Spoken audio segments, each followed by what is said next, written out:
ਬਠਿੰਡਾ ਦੀ green city ਦੀ ਅਪਾਰ ਸਫਲਤਾ ਤੋਂ ਬਾਅਦ ਹੁਣ ਪੇਸ਼ ਹੈ ਕਨ੍ਹੱਈਆਜ਼ ਗ੍ਰੀਨ ਸਿਟੀ, ਜਿੱਥੇ ਸਿਕਿਉਰਿਟੀ ਦੇ ਪੁਖਤਾ ਪ੍ਰਬੰਧ, ਖੁੱਲੀਆਂ ਸੜਕਾਂ, ਹਰਾ ਭਰਾ ਵਾਤਾਵਰਣ, ਬਿਜਲੀ ਦੀਆਂ ਅੰਡਰਗਰਾਉਂਡ ਤਾਰਾਂ ਅਤੇ ਖੂਬਸੂਰਤ ਫੁੱਲ ਪੌਦੇ। ਲੈਂਡਸਕੇਪਿੰਗ ਅਤੇ ਨਿਰਮਾਣ ਕਾਰਜ ਚੱਲ ਰਹੇ ਨੇ ਤੇਜ਼ੀ ਨਾਲ। ਇਸ ਤੋਂ ਪਹਿਲਾਂ ਕਿ ਸਾਰੇ ਪਲਾਟ ਬੁੱਕ ਹੋ ਜਾਣ, ਸੰਪਰਕ ਕਰੋ 8556002064 ਅਤੇ 8556002071। ਬਠਿੰਡਾ ਦੀ ਗ੍ਰੀਨ ਸਿਟੀ ਦੀ ਅਪਾਰ ਸਫਲਤਾ ਤੋਂ ਬਾਅਦ ਹੁਣ ਪੇਸ਼ ਹੈ ਕਨ੍ਹੱਈਆਜ਼ ਗ੍ਰੀਨ ਸਿਟੀ, ਜਿੱਥੇ ਸਿਕਿਉਰਿਟੀ ਦੇ ਪੁਖਤਾ ਪ੍ਰਬੰਧ, ਖੁੱਲੀਆਂ ਸੜਕਾਂ, ਹਰਾ ਭਰਾ ਵਾਤਾਵਰਣ, ਬਿਜਲੀ ਦੀਆਂ ਅੰਡਰਗਰਾਉਂਡ ਤਾਰਾਂ ਅਤੇ ਖੂਬਸੂਰਤ ਫੁੱਲ ਪੌਦੇ। ਲੈਂਡਸਕੇਪਿੰਗ ਅਤੇ ਨਿਰਮਾਣ ਕਾਰਜ ਚੱਲ ਰਹੇ ਨੇ ਤੇਜ਼ੀ ਨਾਲ। ਇਸ ਤੋਂ ਪਹਿਲਾਂ ਕਿ ਸਾਰੇ ਪਲਾਟ ਬੁੱਕ ਹੋ ਜਾਣ, ਸੰਪਰਕ ਕਰੋ 8556002064 ਅਤੇ 8556002071। ਟਰੱਕਿੰਗ ਵਾਲੇ ਵੀਰੋ ਧਿਆਨ ਨਾਲ ਸੁਣੋ। ਟਰੱਕ ਜਿੱਦਾਂ ਦਾ ਵੀ ਚਲਾਉਣੇ ਹੋ, ਮੈਨੂਅਲ ਜਾਂ ਆਟੋਮੈਟਿਕ, ਕੁਇਕ ਟਰੱਕ ਲਿਊਬ ਚੇਤੇ ਆਹੀ ਨਾ ਰੱਖਿਓ। ਟਰੱਕ ਦੀ ਵਧੀਆ ਸਰਵਿਸ ਲਈ ਕੁਇਕ ਟਰੱਕ ਲਿਊਬ। ਲਓ ਜੀ, ਤੀਜੀ ਲੋਕੇਸ਼ਨ ਵੀ ਖੋਲਤੀ ਆ, ਐਗਜ਼ਿਟ 579 ਫਰਮ ਹਾਈਵੇ 401 ਇਨ ਨਾਪਨੀ। ਆਹੋ ਜੀ, ਕੋਈ ਅਪਾਇੰਟਮੈਂਟ ਨਹੀਂ, drive through facility. Exit 579 firm highway 401 in ਨਾਪਨੀ। Quick truck lube, the one stop shop. 5196220660 ਜਾਂ quicktrucklube.com। QTL, because we care। ਹੁਣ ਟਰੱਕ ਚਲਾਉਣਾ ਸਿੱਖ ਕੇ ਕਰੋ ਕਮਾਈਆਂ। 2020 CDL ਡਰਾਈਵਿੰਗ ਸਕੂਲ ਫਰੈਡਰਿਕਸਬਰਗ ਵਰਜੀਨੀਆ ਵਿਖੇ, ਜਿੱਥੇ CDL ਕਲਾਸ A, B ਤੇ P ਦੀ training, cars, buses, box truck, commercial tractor trailer ਵੀ ਚਲਾਉਣੇ ਸਿਖਾਏ ਜਾਂਦੇ ਨੇ। ਇੱਥੇ ਨਾ ਸਿਰਫ ਪੰਜਾਬੀ, ਹਿੰਦੀ, ਅੰਗਰੇਜ਼ੀ, ਉਰਦੂ ਤੇ ਸਪੈਨਿਸ਼ ਵਿੱਚ ਗੱਲਬਾਤ ਕਰਨ ਦੀ ਸਹੂਲਤ ਹੈ, ਸਗੋਂ ਰਿਹਾਇਸ਼ ਦਾ ਵੀ ਪ੍ਰਬੰਧ ਹੈ। ਅੱਜ ਹੀ ਸੰਪਰਕ ਕਰੋ ਸਨੀ ਨੂੰ 5406560985 ਤੇ। ਓਏ ਮੇਰੇ ਵੀਰ, ਮੈਨੂੰ ਬਸ ਇੱਕ ਗੱਲ ਦੱਸ ਦੇ ਵੀ ਆ ਜਿਹੜੀ ਤੂੰ ਟਰੈਵਲਿੰਗ ਕਰਦਾ ਤੇ ਉਹਦੇ ਤੋਂ ਬਾਅਦ ਫਰੈਸ਼ ਰਹਿਣਾ, ਇਹਦਾ ਰਾਜ਼ ਕੀ ਹੈ? ਇਹਦਾ ਰਾਜ਼ ਹੈ Arlington fuel stop. Arlington fuel stop 1801 pioneer street highway, exit 208 ਤੇ, ਜਿੱਥੇ ਤੁਹਾਨੂੰ ਫ੍ਰੀ ਕਾਫੀ, free fax service, free truck parking, ਰੋਟੀ, ਠੇਕਾ, ਲਾਂਡਰੀ, ਸ਼ਾਵਰ ਤੇ ਟਰੱਕਾਂ ਦਾ ਹੋਰ ਵੀ ਸਾਮਾਨ ਆਸਾਨੀ ਨਾਲ ਮਿਲੇਗਾ। ਹੁਣੇ ਕਾਲ ਕਰੋ 360-652-6066 ਯਾਨੀ 3606526066। ਇਹ ਦੋ ਲੋਕੇਸ਼ਨਾਂ ਤੋਂ ਸੇਵਾਵਾਂ ਪ੍ਰਦਾਨ ਕਰਦੇ ਨੇ। Second location Lost Hill travel center 14814 Elom street, Lost Hills. Phone number 6017972354। ਉਹ ਯਾਰ ਕੀ ਸੁਪਨੇ ਦੇਖੇ ਸੀ ਕੈਨੇਡਾ ਆਉਣ ਤੋਂ ਪਹਿਲਾਂ? ਉਹ ਸੁਪਨੇ ਪੂਰੇ ਕਰਨੇ ਆ ਤਾਂ ਡ੍ਰੀਮ ਲਾਈਨਰ ਐਕਸਪ੍ਰੈਸ ਵਾਲਿਆਂ ਨੂੰ ਕਾਲ ਕਰ। ਜੀ ਹਾਂ, ਡ੍ਰੀਮਲਾਈਨਰ express company, Calgary, Alberta, Canada, ਜਿਨ੍ਹਾਂ ਨੂੰ ਸਾਫ਼ ਸੁਥਰੇ ਰਿਕਾਰਡ ਤੇ 2 ਸਾਲਾਂ ਤਜਰਬੇ ਵਾਲੇ ਡਰਾਈਵਰਸ ਦੀ ਲੋੜ ਹੈ। ਇਹਨਾਂ ਕੋਲ ਕੈਲਗਰੀ, ਅਲਬਰਟਾ ਤੋਂ ਕੈਲੀਫੋਰਨੀਆ ਤੇ ਐਰੀਜ਼ੋਨਾ ਦੇ ਸਿੱਧੇ ਰਨ ਹੈ। ਇਹਨਾਂ ਕੋਲ ਡਰਾਈ ਤੇ ਰੀਫਰ ਲੋਡ ਵੀ ਹੈ। ਹੋਮ ਰਿਟਰਨ ਵਿਦਿਨ 5 ਡੇਜ਼, ਬਾਈ ਵੀਕਲੀ ਤੇ ਚੰਗੀ ਤਨਖਾਹ ਦਿੰਦੇ ਆ। ਔਰ ਹਾਂ, ਸਿੰਗਲ ਤੇ ਟੀਮਸ ਦੋਨਾਂ ਨੂੰ ਹਾਇਰ ਕਰਦੇ ਨੇ। ਵਧੇਰੇ ਜਾਣਕਾਰੀ ਲਈ ਕਾਲ 4034049501 4034049501। ਡ੍ਰੀਮਲਾਈਨਰ express company, Calgary, Alberta, Canada. Canada ਆਉਣ ਤੋਂ ਪਹਿਲਾਂ ਉਹ ਸੁਪਨੇ ਪੂਰੇ ਕਰਨੇ ਆ ਤਾਂ dream liner express.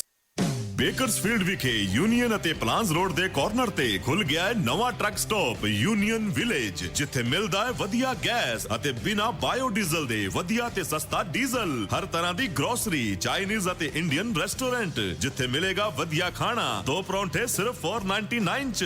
Truck driver ਵੀਰਾਂ ਲਈ ਟੂ ਗੋ ਅਤੇ ਬੈਠ ਕੇ ਖਾਣ ਲਈ ਵਧੀਆ ਜਗ੍ਹਾ। ਨਵੇਂ ਅਤੇ ਪੁਰਾਣੇ ਟਾਇਰਾਂ ਲਈ ਅਤੇ ਟਰੱਕਾਂ ਦੀ ਮਾਈਨਰ ਰਿਪੇਅਰ ਲਈ ਅੱਜ ਹੀ ਕਾਲ ਕਰੋ ਸੁਖੀ ਘੁੰਮਣ 661-885-8858 661-885-8858। Address 2201 south union avenue, Bakersfield, California 93307।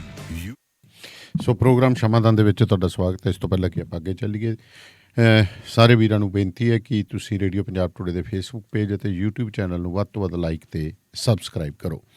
Washington fret service ਜਿਹੜੀ ਸੈਟਲ ਏਰੀਏ ਦੇ ਵਿੱਚ ਓਨਰ, ਆਪਰੇਟਰ ਤੇ ਡਰਾਈਵਰ ਹਾਇਰ ਕਰ ਰਹੀ ਹੈ ਜੀ। ਗੁਰਵਿੰਦਰ ਸਿੰਘ ਢਾਲੀਵਾਲ ਹੋਰਾਂ ਨਾਲ 2063544060 ਤੇ ਜਗਦੇਵ ਸੰਧੂ ਹੋਰਾਂ ਨਾਲ 2532666924 ਤੇ ਕਾਲ ਕਰ ਸਕਦੇ ਹੋ। ਢਿੱਲੋਂ ਸਾਹਿਬ ਸਤਿ ਸ਼੍ਰੀ ਅਕਾਲ ਜੀ। ਸਤਿ ਸ੍ਰੀ ਅਕਾਲ ਜੀ। ਢਿੱਲੋਂ ਸਾਹਿਬ, ਸਭ ਤੋਂ ਪਹਿਲਾਂ ਚਰਚਿਤ ਖਬਰ, ਬਿਕਰਮਜੀਤ SP ਜਿਹਨੂੰ ਬਹਿਬਲ ਗੋਲੀਕਾਂਡ ਦੇ ਜਦੋਂ ਪੜਤਾਲ ਸ਼ੁਰੂ ਹੋਈ ਸੀ ਉਦੋਂ ਮੁਅੱਤਲ ਕਰ ਦਿੱਤਾ ਗਿਆ ਸੀ। ਲੰਮਾ ਸਮਾਂ ਮੁਅੱਤਲ ਰਿਹਾ, ਇੱਕਦਮ ਚਰਚਾ 'ਚ ਆ ਜਾਂਦਾ ਹੈ, ਪੋਸਟਿੰਗ ਮਿਲ ਜਾਂਦੀ ਹੈ, ਬਹਾਲੀ ਦੇ ਉੱਤੇ ਰੌਲਾ ਰੱਪਾ ਪੈ ਗਿਆ ਇਹ ਕਿਵੇਂ ਬਹਾਲੀ ਹੋਈ, ਕੀ ਹੋਇਆ, ਕਦੋਂ ਹੋਈ, ਇਹ ਪਰਦੇ ਦੇ ਪਿੱਛੇ ਦੀ ਗੱਲ ਹੈ, ਪਰ ਗ੍ਰਹਿ ਮੰਤਰੀ ਨੇ ਇਹਦੇ ਉੱਤੇ ਬਿਆਨ ਦਿੱਤਾ ਹੈ। ਬਿਲਕੁਲ, ਗ੍ਰਹਿ ਮੰਤਰੀ ਨੂੰ ਇਸ ਕਰਕੇ ਬਿਆਨ ਦੇਣਾ ਪੈ ਗਿਆ ਕਿ ਕੱਲ੍ਹ ਤੇ ਪਰਸੋਂ 2 ਦਿਨਾਂ ਦੀਆਂ ਅਖਬਾਰਾਂ ਦੇ ਵਿੱਚ ਇਹ ਚਰਚਾ ਹੋਈ ਸੀ ਕਿ ਵੈਬਲ ਕਲਾਂ ਗੋਲੀ ਕਾਂਡ ਦੇ ਇੱਕ ਮੁਲਜ਼ਮ ਨੂੰ ਜੀ ਪੰਜਾਬ ਸਰਕਾਰ ਨੇ ਬਹਾਲ ਕਰਤਾ। ਅਖਬਾਰਾਂ ਦੇ ਵਿੱਚ ਪ੍ਰਭਾਵ ਇਹ ਗਿਆ ਸੀ ਕਿ ਬਹਾਲ ਕੀਤਾ ਚੰਨੀ ਸਰਕਾਰ ਨੇ ਜੀ। ਔਰ ਕਈ ਵਾਰੀ ਤੁਹਾਨੂੰ ਪਤਾ ਵੀ ਲੌਬੀਆਂ ਵੀ ਅਖਬਾਰਾਂ ਦੇ ਵਿੱਚ ਕੰਮ ਕਰਦੀਆਂ ਹੁੰਦੀਆਂ ਵੱਖ-ਵੱਖ ਪੋਲੀਟੀਕਲ ਪਾਰਟੀਆਂ ਦੀਆਂ, ਔਰ ਉਹਦੇ ਵਿੱਚ ਟਾਰਗੇਟ ਕੀਤਾ ਗਿਆ ਸੀ ਸੁਖਜਿੰਦਰ ਸਿੰਘ ਰੰਧਾਵਾ ਨੂੰ ਜੀ, ਕਿ ਸੁਖਜਿੰਦਰ ਸਿੰਘ ਰੰਧਾਵਾ ਕਿਉਂਕਿ ਗ੍ਰਹਿ ਵਿਭਾਗ ਉਹਦੇ ਕੋਲੇ ਹੈ ਤੇ ਉਹਨੇ ਇਹਨੂੰ ਬਹਾਲ ਕਰਵਾਇਆ।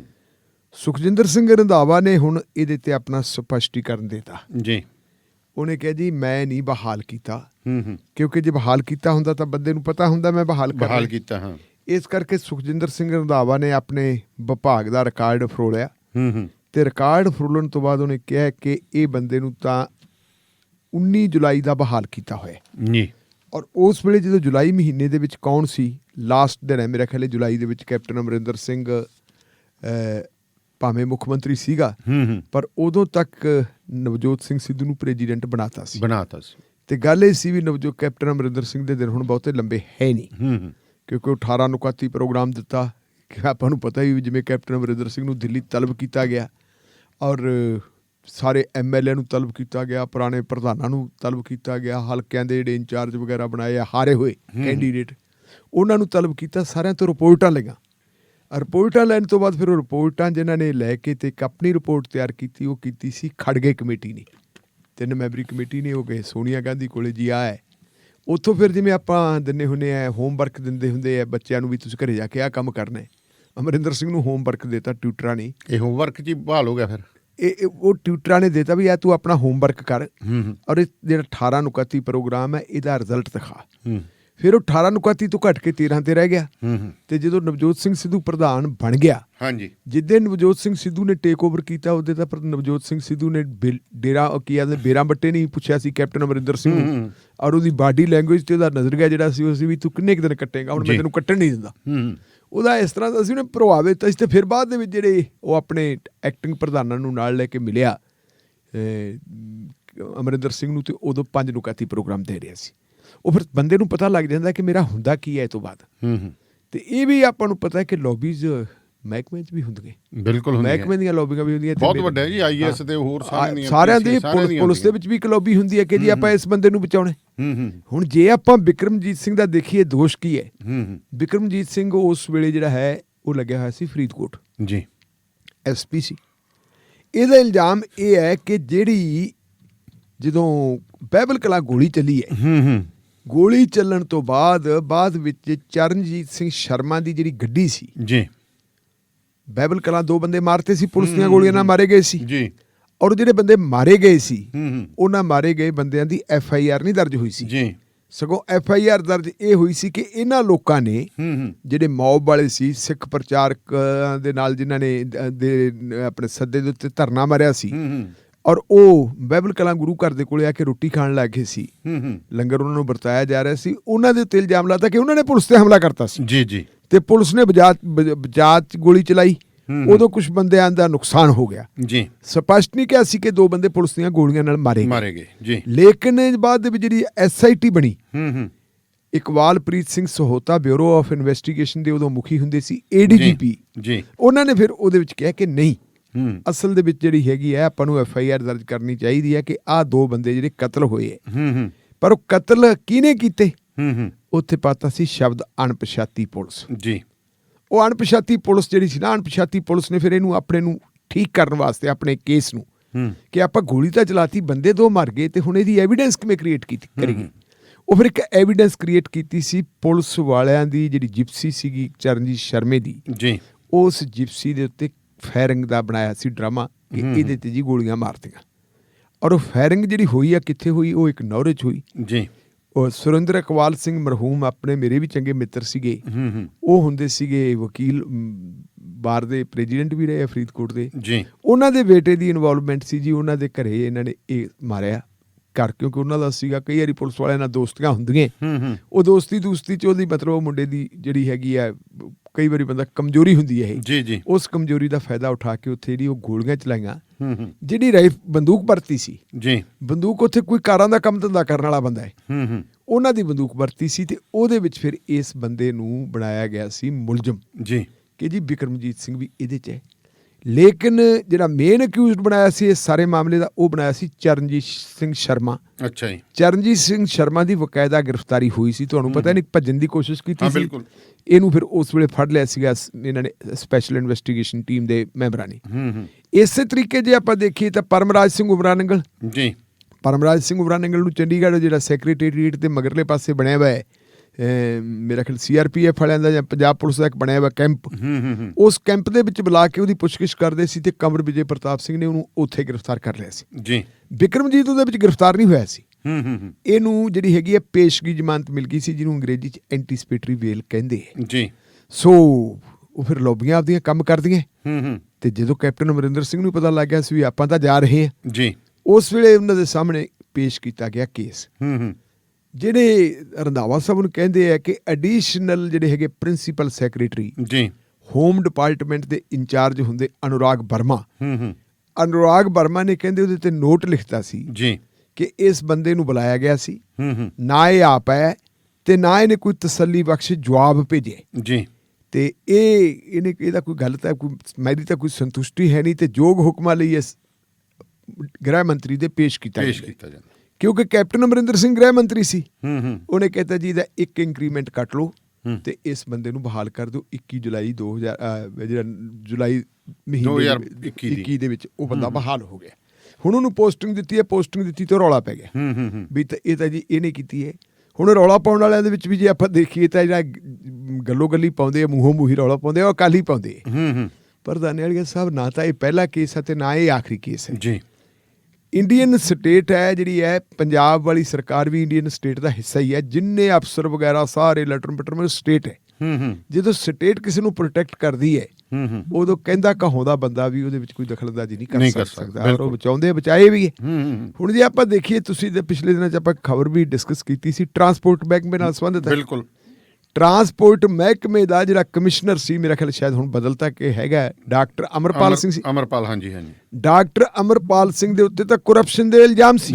ਉਹ ਵੀ ਥੋੜੇ ਮੋਟੇ ਨਹੀਂ, ਕਰੋੜਾਂ ਦੇ ਤੇ 2 ਚੀਫ ਸੈਕਟਰੀ ਹੈ ਜਿਹੜੇ ਉਹਨਾਂ ਨੇ ਉਹਦੀ ਪੜਤਾਲ ਕੀਤੀ ਸੀ। ਹਾਂਜੀ। ਉਹਨਾਂ ਨੇ ਕਿਹਾ ਸੀਗਾ ਜੀ ਇਸ ਬੰਦੇ ਨੂੰ ਸਜ਼ਾ ਮਿਲਣੀ ਚਾਹੀਦੀ ਹੈ।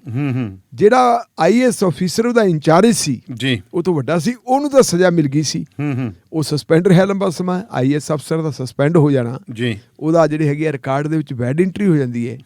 ਲੇਕਿਨ ਡਾਕਟਰ ਅਮਰਪਾਲ ਸਿੰਘ ਨੂੰ ਬਿਲਕੁਲ ਉਸੇ ਤਰ੍ਹਾਂ ਜਿਵੇਂ ਕੈਪਟਨ ਅਮਰਿੰਦਰ ਸਿੰਘ ਨੇ ਕੀਤਾ, ਬਿਲਕੁਲ ਉਸੇ ਤਰੀਕੇ ਨਾਲ ਜਦੋਂ ਅਮਰਪਾਲ ਸਿੰਘ ਇਲੈਕਸ਼ਨ ਹੋ ਗਈ ਸੀ, ਮੇਰਾ ਖਿਆਲ ਰਿਜ਼ਲਟ ਆਉਣ ਵਾਲਾ ਰਹਿੰਦਾ ਸੀ ਜਾਂ ਇਹ ਕਹਿ ਦਈਏ ਬਾਦਲ ਸਰਕਾਰ ਜਾ ਰਹੀ ਸੀ ਜੀ, ਜਾਂਦੀ ਬਾਦਲ ਸਰਕਾਰ ਦੇ ਸਾਹਮਣੇ ਜਦੋਂ ਉਹ ਕੇਸ ਪੇਸ਼ ਹੋਇਆ ਜਾਂ ਪੇਸ਼ ਕਰਵਾਇਆ ਬਾਦਲ ਸਾਹਿਬ ਨੇ ਕਹਿ ਕੇ, ਤੇ ਉਹਨਾਂ ਨੇ ਵੀ ਇਹੀ ਕੀਤਾ ਸੀ ਕਿ ਜੀ ਇਹਦੇ ਇੰਕਰੀਮੈਂਟ ਕੱਟ ਲਓ, ਵਾਰਨਿੰਗ ਦੇ ਦਿਓ ਇਹਨੂੰ ਜੀ। ਇੰਕਰੀਮੈਂਟ ਵੀ ਨਹੀਂ ਤਾਂ ਵਾਰਨਿੰਗ ਦਿੱਤੀ ਸੀ, ਵਾਰਨਿੰਗ ਦੇ ਦਿਓ ਤੇ ਵਾਰਨਿੰਗ ਦੇ ਕੇ ਉਸ ਬੰਦੇ ਨੂੰ ਜਿਹੜਾ ਹੈਗਾ ਬਖਸ਼ਤਾ। ਉਹਦੀ ਗੱਲ ਜਿਹੜੀ ਹੈ ਗੁਨਾਹ ਮਾਫੀ ਹੋ ਗਈ। ਕਰਪਸ਼ਨ ਵਾਲਾ ਮਾਮਲਾ ਸਾਰਾ ਧੋਤਾ ਇੱਕ ਵਾਰਨਿੰਗ ਨੇ। ਤੇ ਬਾਅਦ ਕੀ ਹੋਇਆ ਜੀ, ਫਿਰ ਉਹ ਬੰਦਾ ਉਹ PCS ਸੀ ਉਸ ਵੇਲੇ, ਉਹਦਾ ਰਾਹ ਪੱਧਰਾ ਹੋ ਗਿਆ IAS ਬਣਨ ਵਾਸਤੇ। ਤੇ ਫਿਰ ਜਿਹੜੇ ਥੋਕ 'ਚ ਕੈਪਟਨ ਅਮਰਿੰਦਰ ਸਿੰਘ ਦੀ ਸਰਕਾਰ ਵੇਲੇ IAS ਬਣੇ ਸੀ, ਉਹਨਾਂ ਦੇ ਵਿੱਚ ਉਹ ਵੀ ਆ ਗਿਆ ਸੀ। ਸੋ ਨਾ ਇਹ ਪਹਿਲਾ ਮਾਮਲਾ, ਨਾ ਇਹ ਆਖਰੀ ਮਾਮਲਾ ਹੈ। ਸਟੇਟ ਇੱਥੇ ਪ੍ਰੋਟੈਕਟ ਕਰਦੀ ਹੁੰਦੀ। ਆਪਾਂ ਤਾਂ ਬੜਾ ਕੁਝ ਦੇਖਿਆ ਦਾਨੇਵਾਲ ਸਾਹਿਬ। ਆਪਾਂ ਮੁਹੰਮਦ ਇਜ਼ਹਾਰ ਆਲਮ ਵੀ ਦੇਖਿਆ, ਬਿਲਕੁਲ, ਕਿ ਮੁਹੰਮਦ ਇਜ਼ਹਾਰ ਆਲਮ ਨੂੰ ਵਕਫ ਬੋਰਡ ਦੇ ਵਿੱਚ ਐਡਜਸਟ ਕੀਤਾ, ਬਾਅਦ ਦੇ ਵਿੱਚ ਪਹਿਲਾਂ ਉਹਨੂੰ ਟਿਕਟ ਦਿੱਤੀ ਗਈ, ਫਿਰ ਟਿਕਟ ਤੇ ਰੌਲਾ ਪੈ ਗਿਆ ਕਿ ਇਹ ਤਾਂ ਘਰ ਵਾਲੀ ਨੂੰ ਦਿੱਤੀ ਗਈ, ਉਹਨੂੰ ਪਾਰਲੀਮੈਂਟ ਸੈਕਟਰੀ ਬਣਾਇਆ ਗਿਆ। ਨਹੀਂ, ਉਹ ਤੋਂ ਪਹਿਲਾਂ ਟਿਕਟ ਇਹਨੂੰ ਆਲਮ ਨੂੰ ਦਿੱਤੀ ਸੀ। ਅੰਦਰ ਜਿਹੜੇ ਸੀਗੇ ਟਕਸਾਲੀ ਅਕਾਲੀ, ਉਹਨਾਂ ਨੇ ਰੌਲਾ ਪਾ ਲਿਆ ਕਿ ਇਹ ਬੰਦੇ ਨੇ ਤਾਂ ਆਲਮ ਸੈਨਾ ਬਣਾਈ ਸੀ, ਇਹ ਬੰਦਾ ਤਾਂ ਮੱਝ ਸ਼ਿਕਾਰ ਖੇਡਦਾ ਹੁੰਦਾ ਸੀ ਨੌਜਵਾਨਾਂ ਦਾ ਖਾੜਕੂਬਾਦ ਦੇ ਦੌਰ ਦੇ ਵਿੱਚ। ਇਸ ਬੰਦੇ ਨੂੰ ਆਪਾਂ ਅਕਾਲੀ, ਫਿਰ ਉਹਨੂੰ ਕਹਿੰਦੇ ਐ ਕਰੋ ਟਿਕਟ ਤਾਂ ਚੱਲ ਰਹਿਣ ਦਿਓ, ਇਹਨੂੰ ਆਪਾਂ ਮੁਆਵਜ਼ਾ ਦੇ ਦਿੰਦੇ ਆ। ਫਿਰ ਉਹਨੂੰ ਮੁਆਵਜ਼ਾ ਦੇਤਾ ਸੀ, ਭਾਵ ਉਹਦੀ ਵਾਈਫ ਨੂੰ ਟਿਕਟ ਦੇਤੀ ਸੀ। ਮੁਆਵਜ਼ੇ ਦੇ ਵਿੱਚ ਟਿਕਟ ਜਦੋਂ ਉਹਨੂੰ ਦਿੱਤੀ ਤੇ ਉਹ ਪਾਰਲੀਮੈਂਟ ਸਕੱਤਰ ਬਣੀ। ਪਰ ਲਿਹਾਜ਼ ਫਿਰ ਵੀ ਪਗਾਈ ਉਸ ਬੰਦੇ ਨੂੰ, ਫਿਰ ਵਕਫ ਬੋਰਡ 'ਚ ਐਡਜਸਟ ਕੀਤਾ ਤੇ 2 ਦੇਤੀਆਂ। ਹਾਂ, ਤੇ ਇਹਦੇ ਨਾਲ ਫਿਰ ਆਪਾਂ ਦੂਜੀ ਗੱਲ ਦੇਖੀਏ, ਤੁਸੀਂ ਯਾਦ ਕਰੋ ਟਾਈਮ 1997 ਦੀ ਇਲੈਕਸ਼ਨ ਤੋਂ ਪਹਿਲਾਂ ਜੀ ਇੱਕ ਜਿਹੜੀ ਹੈਗੀ ਹੈ ਸਰਦਾਰ ਪ੍ਰਕਾਸ਼ ਸਿੰਘ ਬਾਦਲ ਨੇ ਪ੍ਰੋਮਿਸ ਕੀਤਾ ਸੀ ਕਿ ਪੰਜਾਬ ਦਾ ਜਿਹੜਾ ਮਾੜਾ ਦੌਰ ਹੈ ਜੀ ਮਾੜੇ ਦੌਰ ਦੇ ਲਈ ਜ਼ਿੰਮੇਵਾਰ ਕੌਣ ਹੈ, ਕਿਹਨੇ ਇਹ ਹਾਲਾਤ ਅਜਿਹੇ ਪੈਦਾ ਕੀਤੇ, ਮਾੜਾ ਦੌਰ ਕਿਵੇਂ ਸ਼ੁਰੂ ਹੋਇਆ, ਇਹਦੀ ਪੜਤਾਲ ਕਰਵਾਉਣ ਵਾਸਤੇ ਅਸੀਂ ਇੱਕ ਕਮਿਸ਼ਨ ਬਣਾਵਾਂਗੇ ਜੀ। ਔਰ ਉਹ ਕਮਿਸ਼ਨ ਬਣਾਉਣ ਦਾ ਉਹਨਾਂ ਨੇ ਐਲਾਨ ਕਰਤਾ। ਹਾਂ। ਕਮਿਸ਼ਨ ਤਾਂ ਕਿਹੜਾ ਬਣਨਾ ਸੀ? ਵਿਧਾਨ ਸਭਾ ਦੇ ਵਿੱਚ ਹਰਦੇਵਰਸ਼ੀ ਕਾਮਰੇਡ ਸੀ ਜੀ, ਉਹਨੇ ਸਵਾਲ ਪੁੱਛ ਲਿਆ ਵੀ ਬਾਦਲ ਸਾਹਿਬ ਕਮਿਸ਼ਨ ਦਾ ਕੀ ਬਣਿਆ? ਤੇ ਉਹ ਕਹਿੰਦੇ ਕਾਕਾ ਜੀ ਕਾਹਨੂੰ ਫਿਰ ਤੁਸੀਂ ਜਿਹੜੇ ਹੈਗੇ ਆ ਜਿਹੜੇ ਆਠਰੇ ਜ਼ਖਮ ਉਚੇੜਦੇ ਹੋ, ਮਸਾਂ ਸ਼ਾਂਤੀ ਹੋਈ ਹੈ, ਹੁਣ ਭੁੱਲ ਜਾਓ ਪੁਰਾਣੇ ਸਮਿਆਂ ਨੂੰ, ਸ਼ਾਂਤੀ ਵਾਲੀ ਗੱਲ ਤੇ ਉੱਥੇ ਆ ਗਈ ਸੀ। ਉਸੇ ਸਮੇਂ ਦੇ ਦੌਰਾਨ ਫਿਰ ਇੱਕ ਹੋਰ ਹੋਇਆ ਸੀ ਕਾਂਡ ਖਾੜਕੂਬਾਦ ਦੇ ਦੌਰ ਦੇ ਵਿੱਚ ਹੀ। ਜਥੇਦਾਰ ਗੁਰਦੇਵ ਸਿੰਘ ਕੌਂਕੇ, ਜੀ ਜਥੇਦਾਰ ਗੁਰਦੇਵ ਸਿੰਘ ਕੌਂਕੇ ਨੂੰ ਚੁੱਕਿਆ ਗਿਆ ਸੀ, ਚੁੱਕ ਕੇ ਟੌਰਚਰ ਕਰਕੇ ਮਾਰਿਆ ਗਿਆ ਸੀ, ਉਹਨੂੰ ਲਾਪਤਾ ਕੀਤਾ, ਕਿਵੇਂ ਕੀਤਾ, ਬੜਾ ਰੌਲਾ ਪਿਆ ਸੀ। ਬਾਦਲ ਸਾਹਿਬ 97 ਚ ਮੁੱਖ ਮੰਤਰੀ ਬਣ ਗਏ ਤੇ ਆਪਣਾ ਰਿਟਾਇਰਡ ਜਸਟਿਸ ਕੁਲਦੀਪ ਸਿੰਘ ਜੀ, ਇਹਨਾਂ ਦੀ ਅਗਵਾਈ ਹੇਠ ਇੱਕ ਵਫਦ ਮਿਲਿਆ ਕਿ ਬਾਦਲ ਸਾਹਿਬ ਬਾਕੀ ਤਾਂ ਚਲੋ ਠੀਕ ਹੈ, ਕਮਿਸ਼ਨ ਤਾਂ ਆਪਾਂ ਨਹੀਂ ਬਣਾਇਆ ਯਾਰ, ਅਕਾਲ ਤਖਤ ਸਾਹਿਬ ਦਾ ਜਥੇਦਾਰ ਸੀ ਜਥੇਦਾਰ ਗੁਰਦੇਵ ਸਿੰਘ ਕੌਂਕੇ, ਜੀ ਇਹਨੂੰ ਡਿਸਅਪੀਅਰ ਕਰਤਾ ਪੁਲਿਸ ਨੇ, ਇਹਦੀ ਪੜਤਾਲ ਤਾਂ ਕਰਾ ਲਓ। ਜਿਹੜੇ ਦੋਸ਼ੀ ਪਾਏ ਜਾਂਦੇ ਉਹਨਾਂ ਦੇ ਬਾਦਲ ਸਾਹਿਬ ਨੇ ਬਹੁਤ ਤਹਮਲ ਦੇ ਨਾਲ ਕਹਿੰਦੇ ਯਾਰ ਗੱਲ ਇਹ ਹੈ ਤੁਸੀਂ ਆਪ ਹੀ ਦੱਸ ਦਿਓ ਫਿਰ ਆਪਾਂ ਫਿਰ ਪੜਤਾਲ ਕਰਾ ਲੈਂਦੇ ਹੁਣ, ਤੁਸੀਂ ਫਿਰ ਕੱਲ ਨੂੰ ਇਹ ਨਾ ਕਿਉਂ ਜੀ ਬਾਦਲ ਸਾਹਿਬ ਨੇ ਮਤਲਬ ਜਿਹੜਾ ਕੋਆਪਰੇਟ ਨਹੀਂ ਕੀਤਾ, ਦੇ ਦਿਓ। ਸੋਚ ਵਿਚਾਰ ਕੇ ਜੀ ਉਹਨਾਂ ਦੀ ਇੱਕ ਸਾਂਝੀ ਰਾਏ ਬਣ ਗਈ ਕਿ ਬੀਪੀ ਤਿਵਾੜੀ ਜੀ, ਯੂਪੀ ਦਾ ਬ੍ਰਾਹਮਣ ਪੰਡਤ, ਉਹ ਬੰਦਾ ਬੜਾ ਇਮਾਨਦਾਰ ਗਿਣਿਆ ਗਿਆ। ਉਹ ਸ਼ੁਰੂ ਪਹਿਲੇ ਦੌਰ ਦੇ ਵਿੱਚ, ਮੈਂ ਛੋਟਾ ਜਿਹਾ ਹੁੰਦਾ ਸੀ ਉਦੋਂ ਆਉਣ ਲੱਗ ਗਿਆ ਸੀ ਮੈਂ ਬਠਿੰਡੇ 'ਚ, ਉਹ ਬਠਿੰਡੇ 'ਚ ASP ਰਹੇ ਸੀ ਜੀ, ਨਈਆਂ ਵਾਲੇ ਥਾਣੇ ਦੇ ਵਿੱਚ ਲੱਗੇ ਹੋਏ ਸੀ। ਔਰ ਉਹਨਾਂ ਦਾ ਰੈਪੂਟੇਸ਼ਨ ਜਿਹੜਾ ਸ਼ੁਰੂ ਤੋਂ ਲੈ ਕੇ ਅਖੀਰ ਤੱਕ ਇੱਕ ਇਮਾਨਦਾਰੀ ਵਾਲਾ ਬਣਿਆ ਰਿਹਾ, ਅਕਸਰ ਇੰਨਾ ਵਧੀਆ ਸੀ। ਉਹ ਕਹਿੰਦੇ ਜੀ ਗੱਲ ਹੈ ਫਿਰ ਕੱਲ ਨੂੰ ਤੁਸੀਂ ਬਾਦਲ ਸਾਹਿਬ ਕੋਈ ਇਹ ਨਾ ਕਹਦੇ ਜੇ ਕਿਸੇ ਸਿੱਖ ਅਫਸਰ ਨੂੰ ਲਾਤਾ ਵੀ ਤਾਂ ਕੀਤਾ ਵੀ, ਤਾਂ ਵੀ ਸਿੱਖਾਂ ਨੇ ਤਾਂ ਕਰਨੀ ਸੀ, ਆਹ ਹਿੰਦੂ ਅਫਸਰ ਹੈ ਤੇ ਇਹ ਤੋਂ ਪੜਤਾਲ ਕਰਵਾ ਲਓ ਜੀ। ਲਓ ਜੀ ਪੜਤਾਲ ਕਰਤੀ ਉਹਨਾਂ ਨੇ, ਪੜਤਾਲ ਕਰਕੇ ਉਹਨਾਂ ਨੇ ਕਹਿੰਦੇ ਵੀ ਜਿਹੜੇ ਬੰਦੇ ਸੀ ਗੁਨਾਹਗਾਰ ਪੁਲਿਸ ਵਾਲੇ, ਉਹਨਾਂ ਦਾ ਨਾਂ ਪਤਾ ਸੀ, ਅੱਛਾ ਜੀ, ਵੀ ਆਹ ਗੁਨਾਹਗਾਰ ਹੈ, ਤੇ ਹਵਾ ਨਹੀਂ ਲੱਗੀ ਜੀ ਉਸ ਪੜਤਾਲ ਨੂੰ, ਕਿਸੇ ਨੇ ਕੁਝ ਕੀਤਾ ਹੀ ਨਹੀਂ। ਇਸ ਕਰਕੇ ਇਹ ਦਾਨੇਵਾਲੀਆ ਸਾਹਿਬ ਇਸ ਤਰ੍ਹਾਂ ਦਾ ਸਿਲਸਿਲਾ ਹੁੰਦਾ ਰਹਿੰਦਾ ਇਹਨਾਂ ਲੋਕਾਂ ਨੂੰ ਪ੍ਰੋਟੈਕਟ ਕੀਤਾ ਜਾਂਦਾ। ਤੇ ਅਗਲਾ ਦੇਖ ਲਓ ਅੱਜ ਜਿਹੜਾ ਕੇਂਦਰ ਬਿੰਦੂ ਬਣਿਆ ਵਾ, ਜਿਹੜਾ ਕਾਂਗਰਸ ਦਾ ਵੀ ਕਾਟੋ ਕਲੇਸ਼ ਪਈ ਜਾਂਦਾ, ਕੌਣ ਬਣਿਆ ਕੇਂਦਰ ਬਿੰਦੂ? ਸਾਬਕਾ DGP ਸੁਮੈਤ ਸਿੰਘ ਸੈਣੀ। ਅੱਛਾ ਜੀ। ਤੇ ਸੁਮੈਤ ਸਿੰਘ ਸੈਣੀ ਦੇ ਬਾਰੇ ਤਾਂ ਮੇਰਾ ਖਿਆਲ ਹੈ ਵੀ ਕੋਈ ਵੀ ਜਿਹੜਾ ਜਥੇਦਾਰ ਹਰੇਕ ਆਦਾ ਹੁੰਦਾ ਸੀਗਾ ਜੀ, ਇਹਦੇ ਨਾਲ ਤਾਂ ਮਾੜਾ ਬੰਦਾ ਕੋਈ ਨਹੀਂ। ਤੇ 2012 ਤੋਂ ਪਹਿਲਾਂ ਜਿਹੜੀ ਸਰਕਾਰ ਬਣੀ ਸੀ 2007 ਵਾਲੀ, ਉਦੋਂ ਵਿਜੀਲੈਂਸ ਬਿਊਰੋ ਦਾ ਚੀਫ ਡਾਇਰੈਕਟਰ ਕਿਹਨੇ ਲਾਇਆ ਸੀ? ਸੁਮੈਤ ਸਿੰਘ ਸੈਣੀ ਨੂੰ, ਅਕਾਲੀ ਸਰਕਾਰ ਨੇ। ਔਰ ਉਸੇ ਸੁਮੈਤ ਸਿੰਘ ਸੈਣੀ ਨੇ ਜਿਹੜੇ ਫਿਰ ਬਾਦਲ ਪਰਿਵਾਰ ਦੇ ਖਿਲਾਫ ਕੇਸ ਦਰਜ ਹੋਏ ਸੀ, ਉਹਨਾਂ ਕੇਸਾਂ ਦੇ ਵਿੱਚ ਕਹਿੰਦੇ ਸੀ ਜਿਹੜੇ IO ਇਨਵੈਸਟੀਗੇਟਿੰਗ ਆਫੀਸਰ ਵੀ ਮੁੱਕਰ ਗਏ ਸੀ ਜੀ, ਵੱਡੇ ਅਫਸਰ ਜਿਹੜੇ ਹੈਗੇ IPS ਜਿਨ੍ਹਾਂ ਦੇ ਮੋਢਿਆਂ ਨੂੰ ਪਾਈਆ ਮੈਟਲ ਲੱਗਿਆ ਸੀ, ਉਹ ਵੀ ਮੁੱਕਰ ਗਏ ਸੀ। ਤੇ ਉਹ ਇੰਚਾਰਜ ਕੌਣ ਸੀ ਉਸ ਡਿਪਾਰਟਮੈਂਟ ਦਾ? ਸੈਣੀ ਸਾਹਿਬ। ਤੇ ਸੈਣੀ ਦੀ ਮਰਜ਼ੀ ਤੋਂ ਬਗੈਰ ਥੋੜਾ ਮੁੱਕਰ ਗਏ, ਉਹ ਮੁੱਕਰੇ ਸੀ ਕਿ ਮੁਕਰਾਏ ਗਏ ਸੀ, ਇਹ ਇੱਕ ਸਵਾਲੀਆ ਨਿਸ਼ਾਨ ਹੈ। ਆਪਣਾ ਵੀ ਦੱਸ ਦਿਓ ਜੀ ਇਹਦੇ 'ਚ ਕੌਣ ਸੀ। ਤੇ ਫਿਰ ਅਗਲਾ ਅਵਾਰਡ ਲੈ ਲਓ ਜੀ, ਜਦੋਂ ਦੂਜੀ ਵਾਰੀ 2012 'ਚ ਮੁੱਖ ਮੰਤਰੀ ਬਣਦੇ ਹੈ ਤੇ ਉਹ ਦੂਜੀ ਸਰਕਾਰ ਨੇ ਸਹੁੰ ਕਿੱਥੇ ਚੁੱਕੀ ਸੀ ਜੀ? ਰਾਜ ਭਵਨ ਨਹੀਂ ਚੁੱਕੀ ਸੀ, ਚੱਪੜ ਚਿੜੀ ਚੁੱਕੀ ਸੀ। ਤੇ ਚੱਪੜ ਚਿੜੀ ਜਿਹੜੇ ਫਿਰ ਡਿਪਟੀ ਮੁੱਖ ਮੰਤਰੀ ਬਣਦੇ ਸਰਦਾਰ ਸੁਖਬੀਰ ਸਿੰਘ ਬਾਦਲ ਤੇ ਬਾਦਲ ਸਾਹਿਬ ਮੁੱਖ ਮੰਤਰੀ ਬਣ ਕੇ ਜਿਹੜਾ ਸਭ ਤੋਂ ਪਹਿਲਾ ਆਰਡਰ ਹੋਇਆ ਉਹ ਪੰਜਾਬ ਦਾ DGP ਸੁਮੈਤ ਸਿੰਘ ਸੈਣੀ ਨੂੰ ਲਾਇਆ ਜਾਂਦਾ। ਕਿਹਨੇ ਕੀਤਾ ਸੀ ਜੀ? ਉਹ ਵੀ ਉਹਨਾਂ ਨੇ ਕੀਤੀ ਸੀ। ਹੁਣ ਤੁਸੀਂ ਤਾਰਾਂ ਤੋਂ ਜੋੜ ਲਓ, ਇਹ ਤਾਂ ਵਿਕਰਮ ਹੈ, SP ਹੈ, ਤੇ ਜੇ DGP ਨੂੰ ਬਖਸ਼ਿਆ ਜਾ ਸਕਦਾ ਹੈ ਤੇ SP ਤਾਂ ਕੁਝ ਵੀ ਨਹੀਂ, ਤੇ ਫਿਰ SP ਤਾਂ ਕੁਝ ਵੀ ਨਹੀਂ, ਫਿਰ ਵਿਕਰਮ ਦਾ ਤਾਂ ਉਹ ਤਾਂ ਉਹਨੂੰ ਤਾਂ ਗੇਂਦ ਬਣਾਉਣ ਵਾਲੀ ਗੱਲ ਹੈ। ਪਹਿਲਾਂ ਵੀ ਇਸੇ ਤਰ੍ਹਾਂ ਹੁੰਦੇ ਆ ਜਿਹੜੇ ਬੰਦੇ ਕੁਝ ਕਰਦੇ ਆ, ਕਿਉਂਕਿ ਸਟੇਟ ਨੂੰ ਲੋੜ ਹੈ ਇਹਨਾਂ ਦੀ, ਵੀ ਕੱਲ ਨੂੰ ਫੇਰ ਜਦੋਂ ਸਾਨੂੰ ਜਿਹੜਾ ਇੱਥੇ ਜਦੋਂ ਹੈਗਾ ਸੋ ਕਾਲਡ ਬਦਮਨੀ ਪੈਦਾ ਹੋਣੀ ਹੈ, ਕਿਉਂਕਿ ਡਰੋਨ ਵੀ ਆਉਣ ਲੱਗ ਗਏ, ਸਾਰਾ ਕੁਝ ਹੋਣ ਲੱਗ ਗਿਆ, ਤੇ ਫਿਰ ਇਹ ਤਾਂ ਚਾਹੀਦੇ ਆ ਭਾਈ ਆ ਮੁੱਛਾਂ ਵਾਲੇ। ਤੇ ਫਿਰ ਇਹ ਜੇ ਆਪਾਂ ਫੜ ਕੇ ਇਹਨਾਂ ਨੂੰ ਅੰਦਰ ਦੇਣ ਲੱਗੇ, ਬਹਾਲ ਨਾ ਹੋਏ ਤਾਂ ਫਿਰ ਹੋਊਗਾ ਕੀ? ਇਸ ਕਰਕੇ ਉਹ ਬੰਦੇ ਨੂੰ ਬਹਾਲ ਕੀਤਾ। ਇਹ ਵਕਤ ਦੀ ਲੋੜ ਸੀ ਇੰਡੀਅਨ ਸਟੇਟ ਦੇ ਲਈ, ਸਾਡੇ ਲਈ ਨਹੀਂ, ਸਟੇਟ ਦੇ ਲਈ, ਲੋਕਾਂ ਲਈ ਨਹੀਂ, ਸਟੇਟ ਦੇ ਲਈ, ਕਿਉਂਕਿ ਸਟੇਟ ਨੇ ਉਹਨਾਂ ਆਪਦੇ ਸੰਦਾਂ ਨੂੰ ਇਸਤੇਮਾਲ ਕਰਨਾ। ਤੇ ਨਵਜੋਤ ਸਿੰਘ ਵੱਲੋਂ APS ਦਿਓਲ ਦੇ ਉੱਤੇ ਹਮਲਾ ਜਿਹੜਾ ਲਗਾਤਾਰ ਜਾਰੀ ਹੈ, ਤੇ ਕਹਿੰਦੇ ਹੁੰਦੇ ਨਾ ਵੀ ਕੱਢੀ ਦੀਆਂ ਹੋਰ ਵਿਛਦੀਆਂ ਗੱਲਾਂ। ਦੇਖੋ ਦਾਨੇਵਾਲੀਆ ਸਾਹਿਬ, ਜਦੋਂ ਸਰਦਾਰ ਅਮਰਪ੍ਰੀਤ ਸਿੰਘ ਦਿਓਲ ਨੂੰ ਜੀ ਪੰਜਾਬ ਦਾ ਐਡਵੋਕੇਟ ਜਨਰਲ, ਔਰ ਦੂਜੇ ਪਾਸੇ ਜੇ ਆਪਾਂ ਦੇਖੀਏ ਸਹੋਤਾ ਸਾਹਿਬ ਜੀ, ਉਹਨਾਂ ਨੂੰ ਲਾਇਆ ਸੀ DGP ਜੀ, ਬਾਅਦ ਦੇ ਵਿੱਚ ਕਿਹਾ ਵੀ ਐਕਟਿੰਗ DGP ਹੈ। ਮੰਨ ਲਓ ਆਪਾਂ ਐਕਟਿੰਗ DGP ਲਾਇਆ ਸੀ, ਉਸ ਵੇਲੇ ਆਪਾਂ ਇਸੇ ਮੰਚ ਤੋਂ ਇਹੀ ਗੱਲ ਕਹੀ ਸੀ ਕਿ ਇਹ ਜਿੱਥੇ ਆਪਣਾ ਕਨਫਲਿਕਟ ਆਫ ਇੰਟਰਸਟ ਆ ਜਾਂਦਾ ਹੈ ਉੱਥੇ ਬੰਦੇ ਨੂੰ ਨਹੀਂ ਸੀ ਲਾਉਣਾ ਚਾਹੀਦਾ ਸੀ। ਦਿਓਲ ਸਾਹਿਬ ਆਪਣੇ ਬਠਿੰਡੇ ਦੇ ਰਹਿਣ ਵਾਲੇ, ਮੇਰੇ ਵਧੀਆ ਵਾਕਫਕਾਰ ਹੈ ਜੀ, ਤੇ ਮੇਰੇ ਖਿਆਲ ਮੁਤਾਬਕ ਉਹਨਾਂ ਨੂੰ ਆਪ ਵੀ ਨਹੀਂ ਲੱਗਣਾ ਚਾਹੀਦਾ ਸੀ। ਪੇਸ਼ਕਸ਼ ਕਰਤੀ ਸੀ ਤਾਂ ਉਹਨਾਂ ਨੂੰ ਕਹਿ ਦੇਣਾ ਸੀ ਜੀ ਨਹੀਂ ਧੰਨਵਾਦ ਤੁਹਾਡਾ, ਮੈਂ ਨਹੀਂ ਲੱਗਣਾ ਕਿਉਂਕਿ ਮੈਂ ਪਹਿਲਾਂ ਹੀ ਕੁਝ ਕਰ ਚੁੱਕਾ। ਅਸੀਂ ਉਹ ਗੱਲ ਜਿਹੜੀ ਹੈਗੀ ਇੱਥੇ ਆਪਾਂ ਕਰਦੇ ਰਹੇ। ਚਲੋ ਲਾਤਾ, ਲਾਉਣ ਤੋਂ ਬਾਅਦ ਫਿਰ ਗੱਲ ਸਾਹਮਣੇ ਆਈ ਕਿ ਸਿੱਧੂ ਸਾਹਿਬ ਨਾਰਾਜ਼ ਹੋ ਗਏ ਜੀ। ਜਦੋਂ ਚੰਨੀ ਸਾਹਿਬ ਮੁੱਖ ਮੰਤਰੀ ਬਣੇ ਹੈ, ਮੁੱਖ ਮੰਤਰੀ ਬਣਨ ਤੋਂ ਪਹਿਲਾਂ ਕਿੱਡਾ ਵੱਡਾ ਡਰਾਮਾ ਹੋਇਆ ਸੀ, ਬਹੁਤ ਵੱਡਾ। ਅਮਰਿੰਦਰ ਸਿੰਘ ਨੂੰ ਲਾਤਾ, ਮੁੱਖ ਮੰਤਰੀ ਕਿਹਨੂੰ ਬਣਾਇਆ ਜਾਵੇ। ਜਿਵੇਂ 3 ਮੈਂਬਰੀ ਕਮੇਟੀ ਦਿੱਲੀ ਸਾਦੀ ਸੀ ਜੀ, ਸਾਰਿਆਂ ਨੂੰ ਬੁਲਾਇਆ ਸੀ, ਤੇ ਫਿਰ 3 ਮੈਂਬਰੀ ਕਮੇਟੀ ਇੱਥੇ ਆ ਗਈ। ਇੱਕ ਤਾਂ ਉਹਨਾਂ ਦੇ ਪਰਮਾਨੈਂਟ ਮੈਂਬਰੀ ਸੀ ਹਰੀਸ਼ ਰਾਵਤ ਜੀ, ਜਿਹੜਾ ਪੰਜਾਬ ਦਾ ਇੰਚਾਰਜ ਸੀ। ਦੂਜਾ ਜੀ ਹਰੀਸ਼ ਚੌਧਰੀ, ਜਿਹੜਾ ਪਿਛਲੀ ਵਾਰੀ ਸਹਿ ਇੰਚਾਰਜ ਸੀ, ਤੇ ਬਾਅਦ ਦੇ ਵਿੱਚ ਉਹਨੂੰ ਇੰਚਾਰਜ ਲਾਤਾ। ਇੱਕ ਤਾਂ ਉਹਨੂੰ ਦਰਸ਼ਕ ਬਣਾ ਕੇ ਭੇਜਤਾ ਜੀ, ਇੱਕ ਦਰਸ਼ਕ ਬਣਾ ਕੇ ਭੇਜਤਾ ਜੀ ਅਜੇ ਮਾਕੜ ਨੂੰ, ਤੇ ਤੀਜਾ ਰਾਵਤ, ਤੇ ਤਿੰਨਾਂ ਨੇ ਜੀ ਫਿਰ ਉਹਨਾਂ ਨੇ ਇੱਕ ਵੱਡਾ ਹੋਟਲ ਹੈ ਸੈਕਟਰ 35 'ਚ, ਉੱਥੇ ਆਪਦਾ ਦਰਬਾਰ ਸਜਾ ਲਿਆ। ਲਿਆਓ ਜੀ ਪੰਜਾਬ ਦੇ ਮੁੱਖ ਮੰਤਰੀ ਦਾ ਫੈਸਲਾ ਕਰਦੇ ਆ। ਤੁਹਾਡੀ ਸਾਡੀ ਸਾਰਿਆਂ ਦੀ ਨਿਗਾਹ ਸੀ ਉਹਦੇ ਤੇ, ਬਿਲਕੁਲ ਕੱਲੇ ਕੱਲੇ ਬੰਦੇ ਦੀ ਕਹਿੰਦੇ ਜੀ ਰਾਏ ਲਈ। ਤੇ ਫਿਰ ਨਾਲ ਦੀ ਨਾਲ ਹੀ ਵੋਟਾਂ ਦਾ ਵੀ ਕਿਹਦੇ ਹੱਕ 'ਚ ਕਿੰਨੀਆਂ ਵੋਟਾਂ ਪਈਆਂ, ਨਾਂ ਦੱਸੇ ਜਾਂਦੇ ਸੀ ਕਿ ਆਹ ਬੰਦੇ ਇਹਨਾਂ ਦੇ ਵਿੱਚੋਂ ਕਿਹਨੂੰ ਮੁੱਖ ਮੰਤਰੀ ਬਣਾਇਆ ਜਾਵੇ ਜੀ, ਇਹਨੂੰ ਬਣਾ ਦਿਓ, ਇਹਨੂੰ ਬਣਾ ਦਿਓ।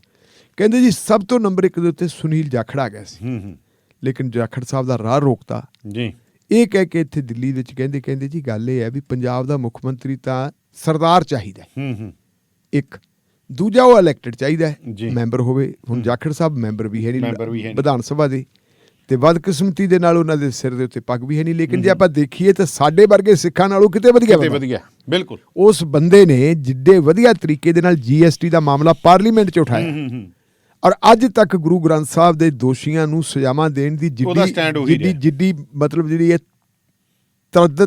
ਤੱਦੀ ਨਾਲ ਉਹ ਬੰਦਾ ਮੰਗ ਕਰ ਰਿਹਾ, ਉਹਨੇ ਤਾਂ ਸਿੱਖ ਵੀ ਨਹੀਂ ਕਰ ਰਹੇ ਜਿਹੜੇ ਸਾਬਤ ਸਬੂਤ ਸਿੱਖ ਹੈਗੇ। ਉਹ ਬੰਦੇ ਦਾ ਰੋਲ ਇਹੋ ਜਿਹਾ ਸੀ ਕਿ ਸੀ, ਪਰ ਉਹਦੀ ਬਦਕਿਸਮਤੀ ਇਹ ਮੇਰਾ ਖਿਆਲ ਹੈ ਵੀ ਆਹ ਸਾਡੇ ਇਹ ਵੀ ਸਿਸਟਮ ਹੈ ਨਾ ਵੀ ਆਹ ਸਟੇਟ ਦੇ ਵਿੱਚ ਤਾਂ ਆਹੀ ਹੋ ਗਏ ਮਾੜਾ। ਚਲੋ ਜੀ ਉਹ ਕੱਟਿਆ ਗਿਆ। ਦੂਜੇ ਨੰਬਰ ਦੇ ਉੱਤੇ ਆ ਗਿਆ ਜੀ ਫਿਰ ਆਪਣਾ ਸੁਖਜਿੰਦਰ ਸਿੰਘ ਰੰਧਾਵਾ। ਰੰਧਾਵੇ ਦੇ ਘਰੇ ਤਾਂ ਜੀ ਵਧਾਈਆਂ ਵਾਲੇ ਵੀ ਪਹੁੰਚ ਗਏ, ਢੋਲ ਵੀ ਪਹੁੰਚ ਗਿਆ, ਲੱਡੂਆਂ ਵਾਲੇ ਵੀ ਪਹੁੰਚ ਗਏ, ਤੇ ਸਾਡੇ ਮੀਡੀਆ ਨੇ ਤਾਂ ਫਿਰ ਜੀ ਉੱਥੇ ਹੀ ਪੀਪਲੀ ਲਾਈਵ ਕਰਤੀ ਦੇ ਤੇਰੇ। ਹੁਣ ਰੰਧਾਵਾ ਸਾਹਿਬ ਚਾਹ ਪੀ ਜਾਂਦੇ ਆ, ਹੁਣ ਰੰਧਾਵਾ ਸਾਹਿਬ ਨੇ ਮੁੱਛ ਤੇ ਹੱਥ ਮਾਰ ਲਿਆ ਜੀ, ਤੇ ਰੰਧਾਵੇ ਨੂੰ ਵੀ ਪਤਾ ਲੱਗ ਗਿਆ ਕਿ ਬਣੀ ਬਣਾਈ ਖੀਰ ਦੇ ਉੱਤੇ ਕਿਤੇ ਸੁਆਹ ਨਾ ਭੁੱਕੀ ਜਾਵੇ। ਉਹਨੇ ਕਿਹਾ ਵੀ ਗੱਲ ਇਹ ਹੈ, ਦੱਸੋ ਜੀ ਰੰਧਾਵਾ ਸਾਹਿਬ ਤੁਸੀਂ ਬਣ ਗਏ? ਉਹ ਕਹਿੰਦਾ ਐਲਾਨ ਹੀ ਨਹੀਂ ਹੋਇਆ। ਮੈਂ ਕਿੱਥੋਂ ਬਣ ਗਿਆ? ਲਾਲ ਸਿੰਘ ਦੇ ਘਰੇ ਇਕੱਠੇ ਹੋ ਗਏ ਜੀ, ਉੱਥੇ ਰੰਧਾਵਾ ਸਾਹਿਬ ਨੇ ਫਿਰ ਕਿਹਾ ਵੀ ਚਲੋ ਚੱਲੀਏ ਯਾਰ ਆਪਾਂ ਨਿਕਲ ਗਿਆ ਕਰੋ।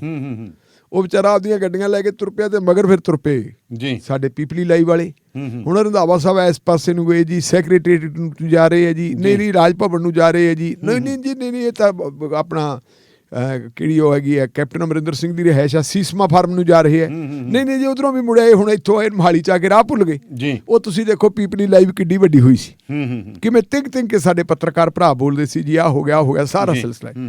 ਪਰ ਮੁੜ ਕੇ ਕਹਿੰਦੇ ਜੀ ਜਦੋਂ ਇਹ ਗੱਲ ਹੋ ਗਈ ਤੇ ਸਿੱਧੂ ਸਾਹਿਬ ਵਿੱਚ ਬੈਠੇ ਸੀ, ਤੇ ਸਿੱਧੂ ਸਾਹਿਬ ਕਹਿੰਦੇ ਰੁੱਸ ਗਏ ਉੱਥੋਂ। ਅੱਛਾ ਜੀ। ਉਹ ਕਹਿੰਦੇ ਮੈਂ ਤਾਂ ਜਾਣਾ ਆਪਦੇ ਘਰ ਨੂੰ, ਤੇ ਘਰ ਨੂੰ ਚਲਾ ਗਿਆ। ਫਿਰ ਦਿੱਲੀੋਂ ਆਇਆ ਹੋਇਆ ਵੀ ਕੀ ਗੱਲ? ਉਹ ਕਹਿੰਦਾ ਵੀ ਜੇ ਸੁੱਖੀ ਰੰਧਾਵੇ ਨੂੰ ਬਣਾਉਣਾ ਹੈ, ਜੱਟ ਸਿੱਖ ਨੂੰ ਬਣਾਉਣਾ, ਤਾਂ ਫਿਰ ਆਪਾਂ ਹੈਗੇ ਤੇ ਮੇਰੇ ਬਾਰੇ ਥੋੜਾ ਕੀ ਹੋ ਗਿਆ? ਚਲੋ ਜੀ ਕਹਿੰਦੇ ਠੀਕ ਹੈ। ਅਖੀਰ ਫਿਰ ਕਰਾ ਕੇ ਜੀ ਗੁਣਾ ਪੈ ਗਿਆ ਚੰਨੀ ਤੇ। ਅਸਲ ਫੈਸਲਾ ਚੰਨੀ ਦਾ ਪਹਿਲਾਂ ਹੀ ਸੀ, ਦਿਮਾਗੀ ਤੌਰ ਤੇ ਉਹਨਾਂ ਦੇ ਪਹਿਲਾਂ ਹੀ ਸੀਗਾ ਕਿ ਬਣਾਉਣਾ ਆਪਾਂ ਇਹਨੂੰ। ਸ਼ਾਇਦ ਇਹ ਜਿਹੜਾ ਝਗੜਾ ਹੋਇਆ ਜਾਂ ਜਿਹੜਾ ਇਹ ਸਾਰਾ ਕੁਛ ਕੀਤਾ ਇਹ ਜਾਣਬੁੱਝ ਕੇ ਕਰਾਇਆ, ਸਾਰਾ ਕੁਛ ਜਾਣਬੁੱਝ ਕੇ ਕਰਾਇਆ, ਤੇ ਚੰਨੀ ਸਾਹਿਬ ਬਣ ਗਏ ਮੁੱਖ ਮੰਤਰੀ। ਚਲੋ ਚੰਨੀ ਸਾਹਿਬ ਦੇ ਰਿਲੇਸ਼ਨ ਬਹੁਤ ਵਧੀਆ ਰਹੇ ਕੁਛ ਦਿਨ, ਔਰ ਚੰਨੀ ਸਾਹਿਬ ਦੇ ਬਾਰੇ ਜਿਹੜੇ ਸਿੱਧੂ ਸਾਹਿਬ ਨੇ ਇਹ ਗੱਲ ਕਹੀ ਸੀ ਕਿ 17 ਸਾਲ ਦੇ ਰਾਜਸੀ ਜੀਵਨ ਦੇ ਵਿੱਚ ਮੈਂ ਇੰਨਾ ਵਧੀਆ ਮੁੱਖ ਮੰਤਰੀ ਨਹੀਂ ਦੇਖਿਆ ਜਿੰਨਾ ਮੁੱਖ ਮੰਤਰੀ ਇਹ ਹੈ।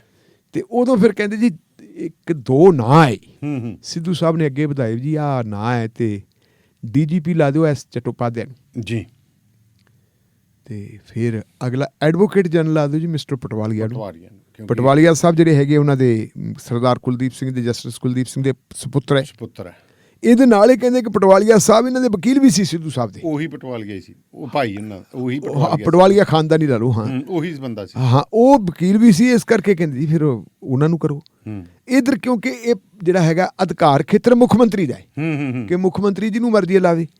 ਮੁੱਖ ਮੰਤਰੀ ਸਾਹਿਬ ਨੇ ਜੀ ਐਡਵੋਕੇਟ ਜਨਰਲ ਲਾਤਾ APS ਦਿਓਲ ਨੂੰ ਜੀ, ਔਰ ਨਾਲ ਦੀ ਨਾਲ ਜਿਹੜਾ ਐਕਟਿੰਗ DGP ਲਾਤਾ ਸੋਹਤਾ ਸਾਹਿਬ ਨੂੰ। ਹੁਣ ਇਹਦੇ ਤੇ ਇਤਰਾਜ਼ ਇਹ ਹੈ ਕਿ ਮਿਸਟਰ APS ਦਿਓਲ ਨੇ ਸੁਮੈਦ ਸਿੰਘ ਸੈਣੀ ਦੀ ਤੇ ਪਰਮਰਾਜ ਸਿੰਘ ਉਮਰਾ ਨੰਗਲ ਦੀ ਜ਼ਮਾਨਤ ਕਰਵਾਈ ਜੀ।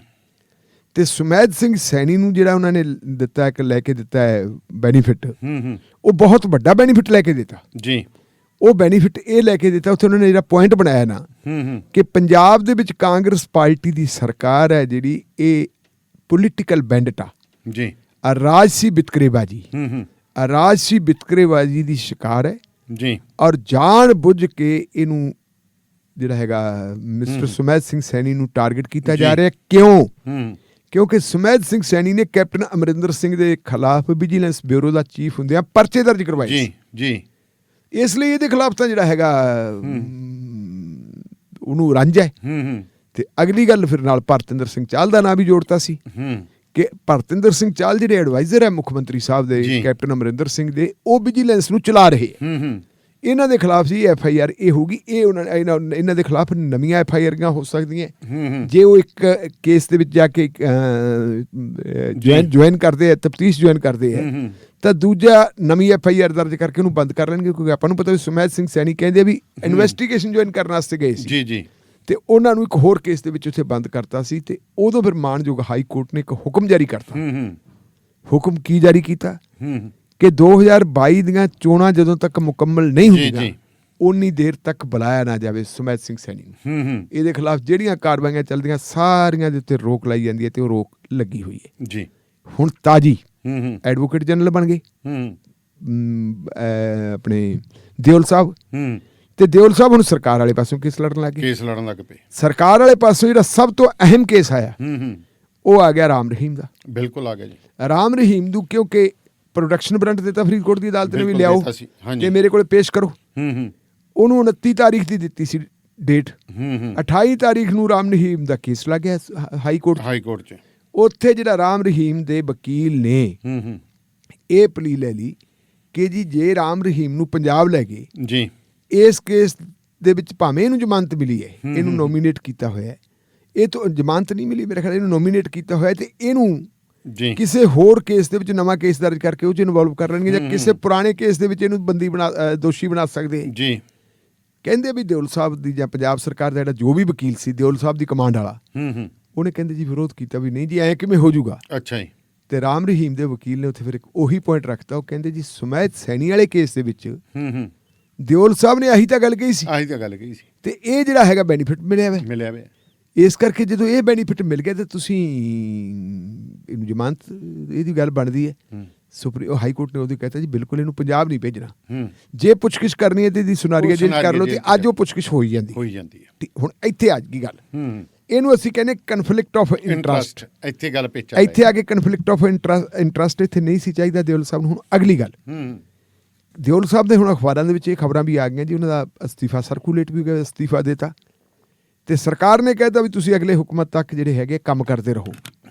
ਜੇ ਹੁਣ ਉਹ ਅਗਲੇ ਹੁਕਮਤ ਤੱਕ ਕੰਮ ਕਰਨਗੇ ਜੀ, ਕਰੀ ਜਾਣ ਤੇ ਜਿੱਦੇ ਉਹਨਾਂ ਨੂੰ ਹਟਾ ਉਹਨਾਂ ਦੀ ਥਾਂ ਤੇ ਨਵਾਂ ਲਾਤਾ, ਜਿਵੇਂ ਕਿ ਪਹਿਲੀ ਆ ਪਿੱਛੇ ਪ੍ਰੈਸ ਕਾਨਫਰੰਸ ਕੀਤੀ ਹੈ ਸਿੱਧੂ ਸਾਹਿਬ ਨੇ ਜੀ, ਉਹਦੇ ਉਹਨਾਂ ਨੇ ਕਿਹਾ ਸੀਗਾ ਕਿ ਮੈਂ ਅਸਤੀਫਾ ਤਾਂ ਲੈਣਾ ਵਾਪਸ, ਲੇਕਿਨ ਮੈਂ ਚਾਰਜ ਮੁਕੰਮਲ ਉਹਦੇ ਲਊਂਗਾ ਜਿੱਦੇ ਨਵਾਂ ਆਪਣਾ ਐਡਵੋਕੇਟ ਜਨਰਲ ਆ ਗਿਆ ਜਾਂ ਦੂਜੇ ਪਾਸਿਓਂ ਜਿਹੜਾ ਹੈਗਾ UPSC ਦੀ ਪੈਨਲ ਆ ਗਈ, ਉਸ ਵੇਲੇ ਮੈਂ ਲਊਂਗਾ ਚਾਰਜ। ਹੁਣ ਉਹ ਪ੍ਰਧਾਨ ਜ਼ਰੂਰ ਹੈ ਕਾਗਜ਼ਾਂ ਪੱਤਰਾਂ 'ਚ, ਲੇਕਿਨ ਅਮਲ ਦੇ ਵਿੱਚ ਉਹ ਪ੍ਰਧਾਨ ਹੈ ਨਹੀਂ ਕਿਉਂਕਿ ਉਹਨੇ ਚਾਰਜ ਨਹੀਂ ਲਿਆ। ਤਾਂ ਇਹਨਾਂ ਹਾਲਾਤਾਂ ਦੇ ਵਿੱਚ ਜੇ ਹੁਣ ਕੱਲ੍ਹ ਨੂੰ ਦਿਓਲ ਸਾਹਿਬ ਚਲੇ ਜਾਂਦੇ ਜੀ ਤੇ ਫਿਰ ਕਿਉਂਕਿ ਵਕੀਲ ਨੇ ਤਾਂ ਵਕੀਲ ਹੋਣਾ, ਪ੍ਰੋਫੈਸ਼ਨ ਦੇ ਵਿੱਚ ਤਾਂ ਇੱਕ ਪਾਬੰਦੀ ਨਹੀਂ ਹੈ। ਬਿਲਕੁਲ ਉੱਥੇ ਜੇ ਦੂਜੀ ਧਿਰ ਨੇ ਫਿਰ ਵਕੀਲ ਕਰ ਲਿਆ, ਮੰਨ ਲਓ ਵੀ ਡੇਰਾ ਮੁਖੀ ਨਾ ਕਰੇ, ਸੁਮੈਦ ਸੈਣੀ ਨਾ ਕਰੇ, ਇਸ ਕੇਸ ਦੇ ਵਿੱਚ ਕੋਈ ਹੋਰ ਮੁਲਜ਼ਮ ਕਰ ਲਏ ਤੇ ਦਿਓਲ ਸਾਹਿਬ ਫਿਰ ਆ ਗਏ, ਤਾਂ ਦਿਓਲ ਸਾਹਿਬ ਨੂੰ ਜੋ ਕੁਛ ਇਸ ਫਾਈਲ ਦਾ ਪਤਾ ਹੈ, ਇਹਦੇ ਵਿੱਚ ਕਮੀਆਂ ਪੇਸ਼ ਕੀਤੀਆਂ ਉਹ ਆਉਣਗੀਆਂ। ਇਸ ਮੁੱਦੇ ਨੂੰ ਮੁੱਖ ਰੱਖਦੇ ਹੋਇਆ ਹੁਣ ਨਵਜੋਤ ਸਿੰਘ ਸਿੱਧੂ ਨੇ ਇੱਕ ਫਿਰ ਅਟੈਕ ਕੀਤਾ। ਪਰ ਇਸ ਅਟੈਕ ਤੋਂ ਪਹਿਲਾਂ ਤੁਸੀਂ ਦੇਖੋ ਨਵਜੋਤ ਸਿੰਘ ਸਿੱਧੂ, ਚੰਨੀ ਸਾਹਿਬ ਜੀ, ਹਰੀਸ਼ ਚੌਧਰੀ ਜੀ, ਇਹ ਲੋਕ ਸਰਕਾਰੀ ਹੈਲੀਕਾਪਟਰ ਤੇ ਚੜ੍ਹ ਕੇ ਜਾਂਦੇ ਆ ਕੇਦਾਰਨਾਥ ਉੱਤੇ ਮੱਥਾ ਟੇਕਦੇ ਆ। ਉੱਥੇ ਫਿਰ ਇਹਨਾਂ ਨੇ ਤਸਵੀਰਾਂ ਵੀ ਖਿਚਾਈਆਂ, ਉਹ ਤਸਵੀਰਾਂ ਪੋਸਟ ਵੀ ਕੀਤੀਆਂ। ਉਸ ਦਿਨ ਸ਼ਾਮ ਨੂੰ ਮੁੜ ਕੇ ਇਹ ਚੰਡੀਗੜ੍ਹ ਆ ਜਾਂਦੇ ਚੰਡੀਗੜ੍ਹ MLA ਦੀ ਮੀਟਿੰਗ ਬੁਲਾਈ ਆ ਵੀ ਅਮਰਿੰਦਰ ਸਿੰਘ ਨੇ ਆਪਦੀ ਪਾਰਟੀ ਬਣਾਉਣ ਦਾ ਫੈਸਲਾ ਕਰ ਲਿਆ, ਆਪਾਂ ਮੁਕਾਬਲਾ ਕਿਵੇਂ ਕਰਨਾ, ਕਹਿੰਦੇ ਕਰਾਂਗੇ ਜੀ। ਉੱਥੇ ਕਹਿਤਾ ਆਲਿਜ ਬੈਲ ਸਭ ਕੁਝ ਠੀਕ ਠਾਕ ਹੈ। ਤਾਂ ਮਿਸਟਰ ਰਵਨੀਤ ਬਿੱਟੂ ਨੇ ਇੱਕ ਟਵੀਟ ਕੀਤਾ ਸੀ, ਉਹ ਕਹਿੰਦਾ ਯਾਰ ਆਹ ਕੀ ਗੱਲ ਹੈ। ਹਾਂ ਉਹ ਵੀ ਬੜਾ ਪੂਰਾ ਕਾਇਮ ਜਿਹਾ ਹੋਇਆ ਫਿਰਦਾ, ਨਿੱਕੀ ਨਿੱਕੀ ਗੱਲ ਤੇ ਉਹ ਵੀ ਨਹੀਂ ਉਹਨੇ ਗੱਲ ਉਹਦਾ ਪੁਆਇੰਟ ਬੜਾ ਵਧੀਆ, ਮੈਂ ਤਾਂ ਉਹਨੂੰ ਐਪਰੀਸ਼ੀਏਟ ਕਰਦਾ। ਉਹ ਕਹਿੰਦਾ ਪੰਜਾਬ 'ਚ ਘੋਟੋ ਘੋਟੀ ਹੁੰਦੇ ਤੇ ਬਾਹਰ ਜਾ ਕੇ ਕਹਿੰਦਾ ਜੱਫੀਆਂ ਪਾਉਣ ਲੱਗ ਜਾਂਦੀਆਂ। ਉਹ ਤੋਂ ਪਹਿਲਾਂ ਇੱਕ ਟਵੀਟ ਜਾਖੜ ਸਾਹਿਬ ਨੇ ਕਰਤਾ ਸੀ ਜੀ। ਉਹ ਕਹਿੰਦਾ ਕਿਆ ਤੀਰਥ ਯਾਤਰੀ ਹੈ, ਤੀਰਥ ਯਾਤਰੀ ਚੱਲੇ, ਕਿਹੜੇ ਭਗਵਾਨ ਨੂੰ ਮਨਾਉਣ ਚੱਲੇ। ਹੁਣ ਤੀਰਥ ਯਾਤਰੀ ਜੇ ਪੰਜਾਬ ਦਾ ਭਗਵਾਨ ਤਾਂ ਨਿਰਾਸ਼ ਹੈ, ਵੋਟਰ ਭਗਵਾਨ ਨਹੀਂ, ਵੋਟਰ ਭਗਵਾਨ ਨਹੀਂ, ਜਿਹੜਾ ਅਗਲਾ ਭਗਵਾਨ ਤਾਂ ਜਿਹੜਾ ਹੈਗਾ ਤੀਰਥ ਯਾਤਰੀ ਚੱਲੇ। ਕੌਣ ਤੀਰਥ ਯਾਤਰੀ? ਇੱਕ ਤਾਂ ਤੀਰਥ ਯਾਤਰੀ ਚੰਨੀ ਹੋ ਗਏ ਜੀ, ਦੂਜੇ ਹਰੀਸ਼ ਚੌਧਰੀ ਹੋ ਗਏ ਤੇ ਭਗਵਾਨ ਤਾਂ ਫਿਰ ਜਿਹੜਾ ਜਿਹਨੂੰ ਨਾਲ ਮਨਾਉਣ ਵਾਸਤੇ ਲੈ ਕੇ ਗਏ, ਜਿਹਨੇ ਕਿਹਾ ਜੀ ਮੈਂ ਹੁਣ ਬਾਬੇ ਕੋਲੇ ਕੇਦਾਰਨਾਥ ਕੋਲੇ ਮੱਥਾ ਟੇਕਦਾ ਤੇ ਆਪਾਂ ਨਾਲ ਉਹਦਾ ਨਵਜੋਤ ਸਿੱਧੂ ਸੀ। ਨਵਜੋਤ ਸਿੱਧੂ ਨੇ ਇੱਥੇ ਵੀ ਆ ਕੇ ਗੱਲ ਕਹਿਤੀ ਜੀ। ਫਿਰ ਨਵਜੋਤ ਸਿੰਘ ਸਿੱਧੂ ਨੇ ਪ੍ਰੈਸ ਕਾਨਫਰੰਸ ਕਰਤੀ। ਉਸ ਪ੍ਰੈਸ ਕਾਨਫਰੰਸ ਤੋਂ ਬਾਅਦ ਜਿਹੜੀ ਅਗਲੀ ਗੱਲ ਹੁੰਦੀ ਹੈ ਜੀ, ਉਹ ਹੈ ਕਿ ਜਿਹੜੇ ਮਿਸਟਰ APS ਦਿਓਲ ਹੈ, APS ਦਿਓਲ ਨੇ ਆਪਣੇ ਅਫੀਸ਼ੀਅਲ ਲੈਟਰ ਹੈਡ ਦੇ ਉੱਤੇ ਇੱਕ ਨੋਟ ਜਾਰੀ ਕਰਤਾ ਜੀ ਕਿ ਮਿਸਟਰ ਸਿੱਧੂ ਰਾਜਸੀ ਹਿੱਤਾਂ ਦੀ ਖਾਤਰ ਚੀਫ ਆਪਣੀ ਪੰਜਾਬ ਸਰਕਾਰ ਤੇ ਐਡਵੋਕੇਟ ਜਨਰਲ ਦੇ ਦਫ਼ਤਰ ਨੂੰ ਪ੍ਰਭਾਵਿਤ ਕਰ ਰਹੇ ਹੈ ਜੀ। ਇਹਦਾ ਕੰਮਕਾਰ ਜਿਹੜਾ ਹੈਗਾ, ਇੱਕ ਤਾਂ ਕਹਿੰਦੇ ਵੀ ਬੇਅਦਬੀ ਤੇ ਦੂਜਾ ਜਿਹੜਾ ਡਰੱਗਸ ਦਾ ਮਾਮਲਾ, ਇਹਦੇ ਤੇ ਅਸੀਂ ਬਹੁਤ ਵਧੀਆ ਕੰਮ ਕਰ ਰਹੇ ਹਾਂ ਜੀ ਔਰ ਸਾਨੂੰ ਬੜੀਆਂ ਆਸਾਂ ਉਮੀਦਾਂ। ਨਾਲ ਇਹ ਵੀ ਗੱਲ ਕਰ ਦਿੱਤੀ ਕਿ ਉਹਦੀ ਜੀ ਮਤਲਬ ਪਰਮਿਸ਼ਨ ਮਿਲ ਗਈ ਹੈ ਰਾਮ ਰਹੀਮ ਦੀ, ਤੇ ਇਹ ਜਿਹੜਾ ਹੈਗਾ ਜੀ ਸਾਨੂੰ ਜਾਣ ਬੁੱਝ ਕੇ ਮਤਲਬ ਜਿਹੜਾ ਹੈਗਾ ਖਰਾਬ ਕਰਦੀ ਹੈ। ਤੇ ਜਿਹੜੀ ਅਗਲੀ ਇਤਰਾਜ਼ਯੋਗ ਗੱਲ ਕਹੀ ਉਹਨਾਂ ਨੇ ਜੀ, ਉਹ ਇਤਰਾਜ਼ਯੋਗ ਗੱਲ ਉਹਨਾਂ ਨੇ ਕਿਹਾ ਜੀ ਮੇਰੀ ਜਿਹੜੀ ਪੋਸਟ ਹੈ ਕੰਸਟੀਟਿਊਸ਼ਨਲ ਪੋਸਟ ਹੈ ਐਡਵੋਕੇਟ ਜਨਰਲ ਦੀ, ਕੰਸਟੀਟਿਊਸ਼ਨਲ ਪੋਸਟ ਦੇ ਵਿੱਚ ਦਖਲਅੰਦਾਜ਼ੀ ਨਹੀਂ ਕਰਨੀ ਚਾਹੀਦੀ, ਇਹਦਾ ਰਾਜਸੀਕਰਨ ਨਹੀਂ ਹੋਣਾ ਚਾਹੀਦਾ, ਪਰ ਰਾਜਸੀਕਰਨ ਉਹਨਾਂ ਨੇ ਆਪ ਹੀ ਕਰਤਾ। ਉਹ ਕਹਿੰਦੇ ਜੀ ਇਹਦੇ ਨਾਲ ਕਾਂਗਰਸ ਪਾਰਟੀ ਦਾ ਵੀ ਨੁਕਸਾਨ ਹੋ ਰਿਹਾ ਹੈ। ਹੁਣ ਕੰਸਟੀਟਿਊਸ਼ਨਲ ਪੋਸਟ ਦੇ ਉੱਤੇ ਬੈਠਾ ਹੀ ਬੰਦੇ ਨੂੰ ਕਾਂਗਰਸ ਪਾਰਟੀ ਦਾ ਫਿਕਰ ਕਿਉਂ ਪੈ ਗਿਆ? ਇਹਦੇ ਤੇ ਜਿਹੜੀ ਗੱਲ ਇੱਥੇ ਨਹੀਂ ਮੁੱਕਦੀ। ਫਿਰ ਚੰਨੀ ਸਾਹਿਬ ਨੇ ਇੱਕ ਪੁਲ ਦਾ ਨੀਂਹ ਪੱਥਰ ਰੱਖਿਆ ਸੀ, ਸੜਕ ਦਾ ਨੀਂਹ ਪੱਥਰ ਰੱਖਿਆ ਸੀ। ਉੱਥੇ ਪੱਤਰਕਾਰਾਂ ਨੇ ਪੁੱਛ ਲਿਆ ਵੀ ਜੀ ਤੁਸੀਂ ਦੱਸੋ ਸਿੱਧੂ ਸਾਹਿਬ ਕੀ ਕਹਿੰਦੇ ਆ? ਕਹਿੰਦੇ ਯਾਰ ਅੱਜ ਖੁਸ਼ੀਆਂ ਦਾ ਦਿਨ ਹੈ, ਜਸ਼ਨ ਮਨਾਓ, ਛੱਡੋ ਬਹਾਨਾ ਮਿਲ ਗਿਆ ਸਿੱਧੂ ਨੂੰ, ਛੱਡੋ। ਅਗਲੀ ਗੱਲ ਉੱਥੇ ਫਿਰ ਉਹਨੇ ਭਾਸ਼ਣ ਵੀ ਕੀਤਾ ਜੀ। ਭਾਸ਼ਣ ਦੇ ਵਿੱਚ ਉਹਨਾਂ ਨੇ ਕਿਹਾ ਕਿ ਮੇਰੀ ਸਰਕਾਰ ਦੇ ਵਕੀਲ ਬਹੁਤ ਵਧੀਆ ਕੰਮ ਕਰ ਰਹੇ। ਅੱਛਾ ਜੀ। ਆ ਡੇਰਾ ਮੁਖੀ ਨੂੰ ਕਹਿੰਦੇ ਹੁਣ ਕੁਐਸਚਨਿੰਗ ਕਰਾਂਗੇ ਨਾ, ਸਾਰਾ ਟੰਗ ਦੇਗੇ। ਉੱਥੇ ਐਪਰੀਸ਼ੀਏਟ ਕੀਤਾ। ਹੁਣ ਉਹ ਜਦੋਂ ਐਪਰੀਸ਼ੀਏਟ ਕੀਤਾ ਤੇ ਕੱਲ ਫਿਰ ਉਹਦਾ ਜਵਾਬ ਦਿੱਤਾ। ਹੁਣ ਦੇਖੋ ਕਿ ਚੰਨੀ ਹੋਰਾਂ ਵੱਲੋਂ ਜਿਹੜਾ ਹਮਲਾ ਹੁੰਦਾ ਨਵਜੋਤ ਸਿੱਧੂ ਤੇ, ਉਹ ਕੌਣ ਕਰਦਾ ਹੈ? ਐਡਵੋਕੇਟ ਜਨਰਲ ਤੇ ਇੱਧਰ ਕਰਦਾ, ਇੱਧਰ ਹੁਣ ਐਡਵੋਕੇਟ ਜਨਰਲ ਨੂੰ ਟਾਰਗੇਟ ਕਰਦਾ ਨਵਜੋਤ ਸਿੰਘ ਸਿੱਧੂ। ਨਿਸ਼ਾਨਾ ਲਾਉਂਦਾ, 12 ਟਵੀਟ ਕੀਤੇ। ਇੱਕ ਨੇ ਇਹਦਾ ਨਹੀਂ ਪੁੱਛਿਆ ਕਿ ਦੱਸੋ ਜੀ ਤੁਸੀਂ ਰਾਜਸੀਕਰਨ ਕੀਤਾ ਕਿ ਮੈਂ ਕਰਦਾ? ਤੁਸੀਂ ਦੱਸੋ ਕਿ ਸਮੈਤ ਸੈਣੀ ਨੂੰ ਜ਼ਮਾਨਤ ਦਵਾਈ ਹੈ ਕਿ ਨਹੀਂ ਦਵਾਈ? ਤੁਸੀਂ ਦੱਸੋ ਕਿ ਜਿਹੜਾ DGP ਲਾਇਆ ਇਹਨੇ ADGP ਹੁੰਦਾ ਕਲੀਨ ਚਿੱਟ ਦਿੱਤੀ ਹੈ ਕਿ ਨਹੀਂ ਦਿੱਤੀ? ਇਹ ਸਾਰੀਆਂ ਗੱਲਾਂ ਉਹਨੇ 12 ਕਰਤੇ। ਹੁਣ ਲੱਗਦਾ ਤੇ ਵੀ ਹਮਲਾ ਹੈਗਾ APS ਦਿਓਲ ਤੇ, ਪਰ ਉਹ ਹਮਲਾ APS ਦਿਓਲ ਤੇ ਨਹੀਂ, ਅਸਲ ਦੇ ਵਿੱਚ APS ਦੇ ਬਹਾਨੇ ਹਮਲਾ ਹੋ ਹੈਗਾ ਚੰਨੀ ਤੇ, ਚੰਨੀ ਸਰਕਾਰ ਤੇ। ਅੱਜ ਫਿਰ ਇੱਕ ਪ੍ਰੈਸ ਕਾਨਫਰੰਸ ਕੀਤੀ ਹੈ, ਕੱਲ ਨੂੰ ਉਹਦੇ ਤੇ ਕਰ ਲਾਂਗੇ ਗੱਲ ਵੀ ਉਹਦਾ ਅਜੇ ਤੱਕ ਕੋਈ ਪ੍ਰੋਸੈਸ 'ਚ ਆ ਜੇ। ਅਜੇ ਕਹਿੰਦੇ ਹੋਰ ਡਿਵੈਲਪਮੈਂਟਸ ਹੋ ਰਹੀਆਂ। ਉਹ ਤੋਂ ਬਾਅਦ ਜਦੋਂ ਇਹ ਕੁਛ ਕਰਤਾ ਤੇ ਫਿਰ ਗੱਲ ਉੱਥੇ ਨਹੀਂ ਰੁਕੀ। ਅਸਤੀਫਾ ਕਹਿੰਦੇ ਜੀ ਦੇਤਾ। ਐਡਵੋਕੇਟ ਜਨਰਲ ਦੇ ਨਾਲ ਮੀਟਿੰਗਾਂ ਫਿਰ ਕੀਤੀਆਂ ਚੰਨੀ ਸਾਹਿਬ ਨੇ। ਅੱਛਾ ਜੀ। ਹੁਣ ਦਾਨੇਵਾਲੀਆ ਸਾਹਿਬ ਤੰਦ ਨਹੀਂ ਉਲਝਿਆ ਵਾ, ਤਾਣੀ ਉਲਝੀ ਪਈ ਹੈ ਕਾਂਗਰਸ ਪਾਰਟੀ ਦੀ। ਤੇ ਹੁਣ ਇਹਦੇ ਨਾਲ ਅਗਲੀ ਗੱਲ ਦੇਖ ਲਓ ਜੀ, ਕੱਲ ਇੱਕ ਪਟਿਆਲੇ ਵੀ ਵੱਡਾ ਇਕੱਠ ਕੀਤਾ। ਹਰੀਸ਼ ਚੌਧਰੀ ਵੀ ਗਿਆ ਉੱਥੇ ਜੀ, ਉੱਥੇ ਰਾਜਕੁਮਾਰ ਵੇਰਕਾ ਵੀ ਗਿਆ। ਕਹਿੰਦੇ ਜੀ ਸਾਰੇ ਕਾਂਗਰਸੀ ਇਕੱਠੇ ਕਰ ਲੈ ਲਓ, ਹੁਣ ਅਸੀਂ ਅਮਰਿੰਦਰ ਨੂੰ ਇਹਦੇ ਆਪਦੇ ਇੱਥੇ ਹਰਾਵਾਂਗੇ। ਠੀਕ ਹੈ ਜੀ। ਸਾਰਿਆਂ ਨੇ ਕਹਿੰਦੇ ਅਸੀਂ ਹਰਾ ਦੇਣਾ ਹੈ। ਉਹਦੇ ਵਿੱਚ ਨਾ ਤਾਂ ਪ੍ਰਨੀਤ ਕੌਰ ਗਈ ਹੈ ਪਾਰਲੀਮੈਂਟ ਦੀ ਮੈਂਬਰ, ਨਾ ਮੇਅਰ ਗਏ। ਕਹਿੰਦੇ ਜੀ ਮੇਅਰ ਨੂੰ ਲਾਉਣ ਵਾਸਤੇ ਵੀ ਸਾਰਾ ਸਿਲਸਿਲਾ ਹੋ ਗਿਆ।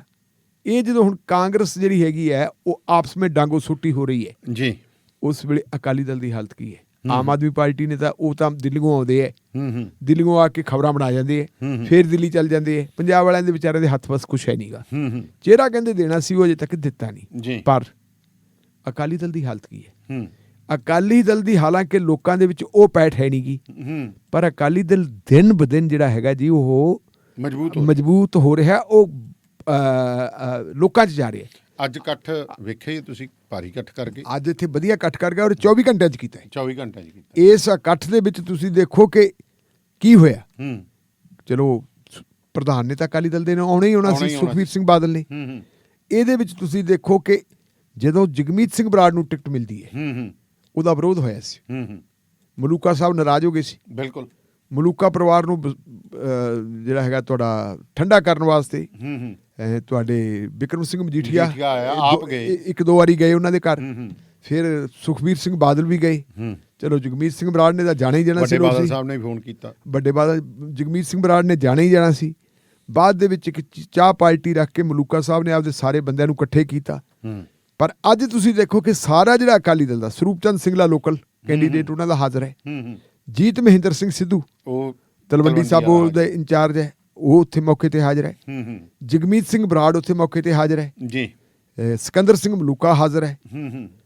ਤੇ ਸਿਕੰਦਰ ਸਿੰਘ ਮਲੂਕਾ ਹੁਣੀ ਜਦੋਂ ਬੋਲਦੇ ਹੈ ਜੀ, ਉਹ ਉਚੇਚੇ ਤੌਰ ਦੇ ਉੱਤੇ ਜਗਮੀਤ ਬਰਾੜ ਦਾ ਨਾਂ ਲੈਂਦੇ। ਉਹਨਾਂ ਨੇ ਆਪਣੇ ਮਤਭੇਦ ਖਤਮ ਕਰਨੇ ਸ਼ੁਰੂ ਕਰਤੇ, ਕਿਉਂਕਿ ਉਹਨਾਂ ਨੂੰ ਪਤਾ ਵੀ ਅਸੀਂ ਜਿੱਤਣਾ ਹੈ, ਸਰਕਾਰ ਬਣਾਉਣੀ ਹੈ। ਉਹਨਾਂ ਨੂੰ ਇਹ ਹੈ ਕਿ ਜੇ ਆਪਸ ਵਿੱਚ ਲੜਦੇ ਰਹੇ ਤਾਂ ਆਪਦਾ ਖੇਡ ਖਰਾਬ ਕਰ ਲਾਂਗੇ। ਅਸੀਂ ਤਾਂ ਪਹਿਲਾਂ ਹੀ ਮਾੜੇ ਹਾਂ। ਅੱਛਾ, ਹੁਣ ਦੂਜੀ ਗੱਲ ਇਹ ਹੈ ਕਿ ਜਿਹੜਾ ਮੁੱਦਾ ਚੁੱਕਿਆ ਉਹਨਾਂ ਨੇ ਚੁੱਕਿਆ ਜੀ, ਇੱਕ ਤਾਂ ਆ ਜਿਹੜੀ ਹੈਗੀ ਹੈ ਗੁਲਾਬੀ ਮੱਖੀ ਨੇ ਬਰਬਾਦੀ ਕਰਤੀ। ਡੀਏਪੀ ਵਾਲਾ ਸਭ ਤੋਂ ਵੱਡਾ 1 ਰੁਪਈਆ ਨਹੀਂ ਤੁਸੀਂ ਤਾਂ ਡੀਏਪੀ ਕਿਸਾਨਾਂ ਨੂੰ ਮਿਲ ਨਹੀਂ ਰਹੀ। ਇਹਦੇ ਤੇ ਉਹਨਾਂ ਨੇ ਇਹ ਮੁੱਦਾ ਚੁੱਕਿਆ। ਡੀਏਪੀ ਕੇਂਦਰ ਦਾ ਮਸਲਾ, ਕੇਂਦਰ ਨੇ ਰਿਪੋਰਟ ਕਰਕੇ ਦੇਣੀ ਹੈ। ਕੁਝ ਵੀ ਹੈ ਕੇਂਦਰ ਦਾ ਮੁੱਦਾ, ਪਰ ਇਹ ਡਿਊਟੀ ਤਾਂ ਵੀ ਪੰਜਾਬ ਸਰਕਾਰ ਦੀ ਬਣਦੀ ਹੈ, ਪ੍ਰਬੰਧ ਤਾਂ ਉਹਨਾਂ ਨੇ ਕਰਵਾਉਣਾ।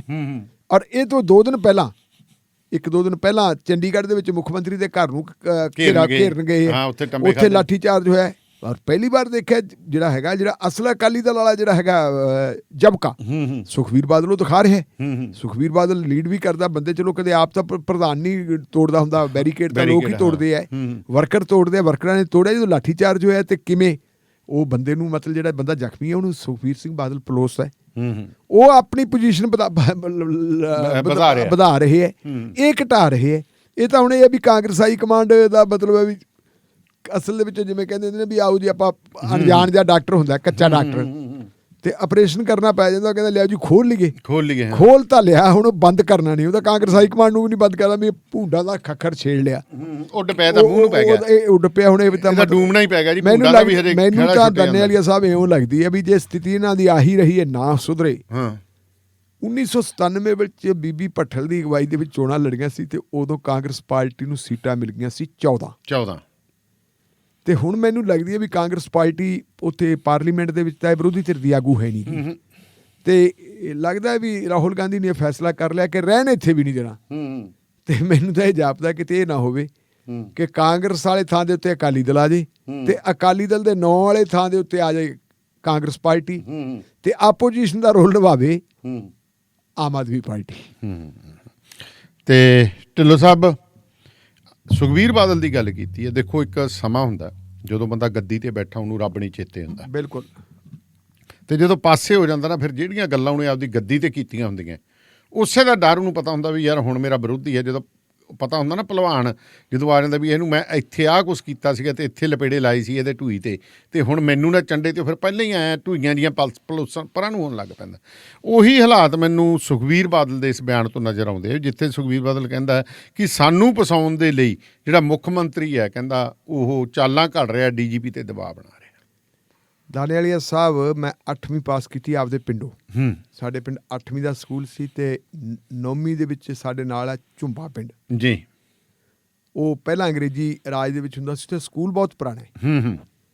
ਤੇ ਮੈਨੂੰ ਦਾਖਲਾ ਮੇਰੇ ਮਾਪਿਆਂ ਨੇ ਦਵਾਤਾ ਉੱਥੇ ਜੀ। ਟਿੱਬੇ ਸੀ ਜਿੱਥੋਂ ਦੀ ਹੁਣ ਸੈਂਟਰਲ ਯੂਨੀਵਰਸਿਟੀ ਬਣੀ ਹੈ। ਸੈਂਟਰਲ ਯੂਨੀਵਰਸਿਟੀ ਦੇ ਵਿਚਕਾਰ ਦੀ ਰਾਹ ਟੱਪਦਾ ਹੁੰਦਾ ਸੀ, ਹੁਣ ਪਾਸੇ ਦੀ ਕਰਤਾ। ਹਾਂਜੀ, ਜੂਨ ਦੇ ਮਹੀਨੇ ਦੇ ਵਿੱਚ ਸਾਡੇ ਨਾਲ ਜਦੋਂ ਪੈਰ ਤਪਦੇ ਹੁੰਦੇ, ਉਹਨਾਂ ਦਿਨਾਂ 'ਚ ਮਾਲੀ ਹਾਲਤ ਇਹੋ ਜਿਹੀ ਹੁੰਦੀ ਸੀ, ਪੈਰ ਹੁੰਦੇ ਸੀ ਨੰਗੇ, ਜਾਂ ਚੱਪਲਾਂ ਹੁੰਦੀਆਂ ਸੀ। ਕਈ ਵਾਰੀ ਉਹ ਚੱਪਲ ਦੀ ਵਿੱਚੋਂ ਉਹ ਜਿਹੜੀ ਹੈ ਡੂੰਡਾ ਜਾਂ ਟੁੱਟ ਜਾਂਦਾ ਤੇ ਫਿਰ ਕਿੱਕਰ ਦੀ ਸੂਲ ਉਹ ਨਾ ਭੱਜਦੇ ਤੇ ਭੱਜ ਕੇ ਜਾ ਕੇ ਚਲਾ ਕੇ ਮਾਰਦੇ, ਮਤਲਬ ਆਪਦਾ ਝੋਲਾ ਜਾ ਵੀ ਭੱਜੋ ਇੱਥੇ ਜਾ ਕੇ ਕਿਸੇ ਬਰੋਟੇ ਦੇ ਥੱਲੇ ਖੜ੍ਹਦੇ। ਇਹ ਨਿਕਲਦੇ ਉਹ ਟਾਈਮ ਦੇਖਿਆ। ਸਕੂਲ 'ਚ ਚਲੇ ਗਏ। ਉਹਨਾਂ ਦਿਨਾਂ ਦੇ ਵਿੱਚ ਸਾਨੂੰ ਜਿਹੜਾ ਹੈਗਾ ਪੰਜਾਬੀ ਪੜ੍ਹਾਉਂਦਾ ਹੁੰਦਾ ਸੀ 9ਵੀਂ 'ਚ ਮਾਸਟਰ ਦਰਸ਼ਨ ਲਾਲ। ਅੱਛਾ ਜੀ। ਮੈਨੂੰ ਨਹੀਂ ਪਤਾ ਕਿੱਥੇ ਹੋਣਗੇ, ਕਿੱਦਾਂ ਹੋਣਗੇ, ਮੇਰੇ ਇਸ ਦੁਨੀਆ 'ਚ ਹੈਗੇ ਵੀ ਕਿ ਨਹੀਂ ਹੈ। ਮਾਸਟਰ ਦਰਸ਼ਨ ਲਾਲ ਹੋਰਾਂ ਨੇ ਸਾਨੂੰ ਕਿਹਾ ਕਿ ਮੈਂ ਤੁਹਾਨੂੰ ਕੋਰਸ ਪੜ੍ਹਾਉਣਾ, ਇਹ ਕੰਮ ਹੈ ਮੇਰਾ, ਲੇਕਿਨ ਜੇ ਤੁਸੀਂ ਆਪਣੀ ਬੁੱਧੀ ਤਰਾਸ਼ਣੀ ਹੈ ਨਾ ਤਾਂ ਤੁਸੀਂ ਕਿਤਾਬਾਂ ਪੜ੍ਹਿਆ ਕਰੋ, ਲਿਟਰੇਚਰ ਪੜ੍ਹੋ।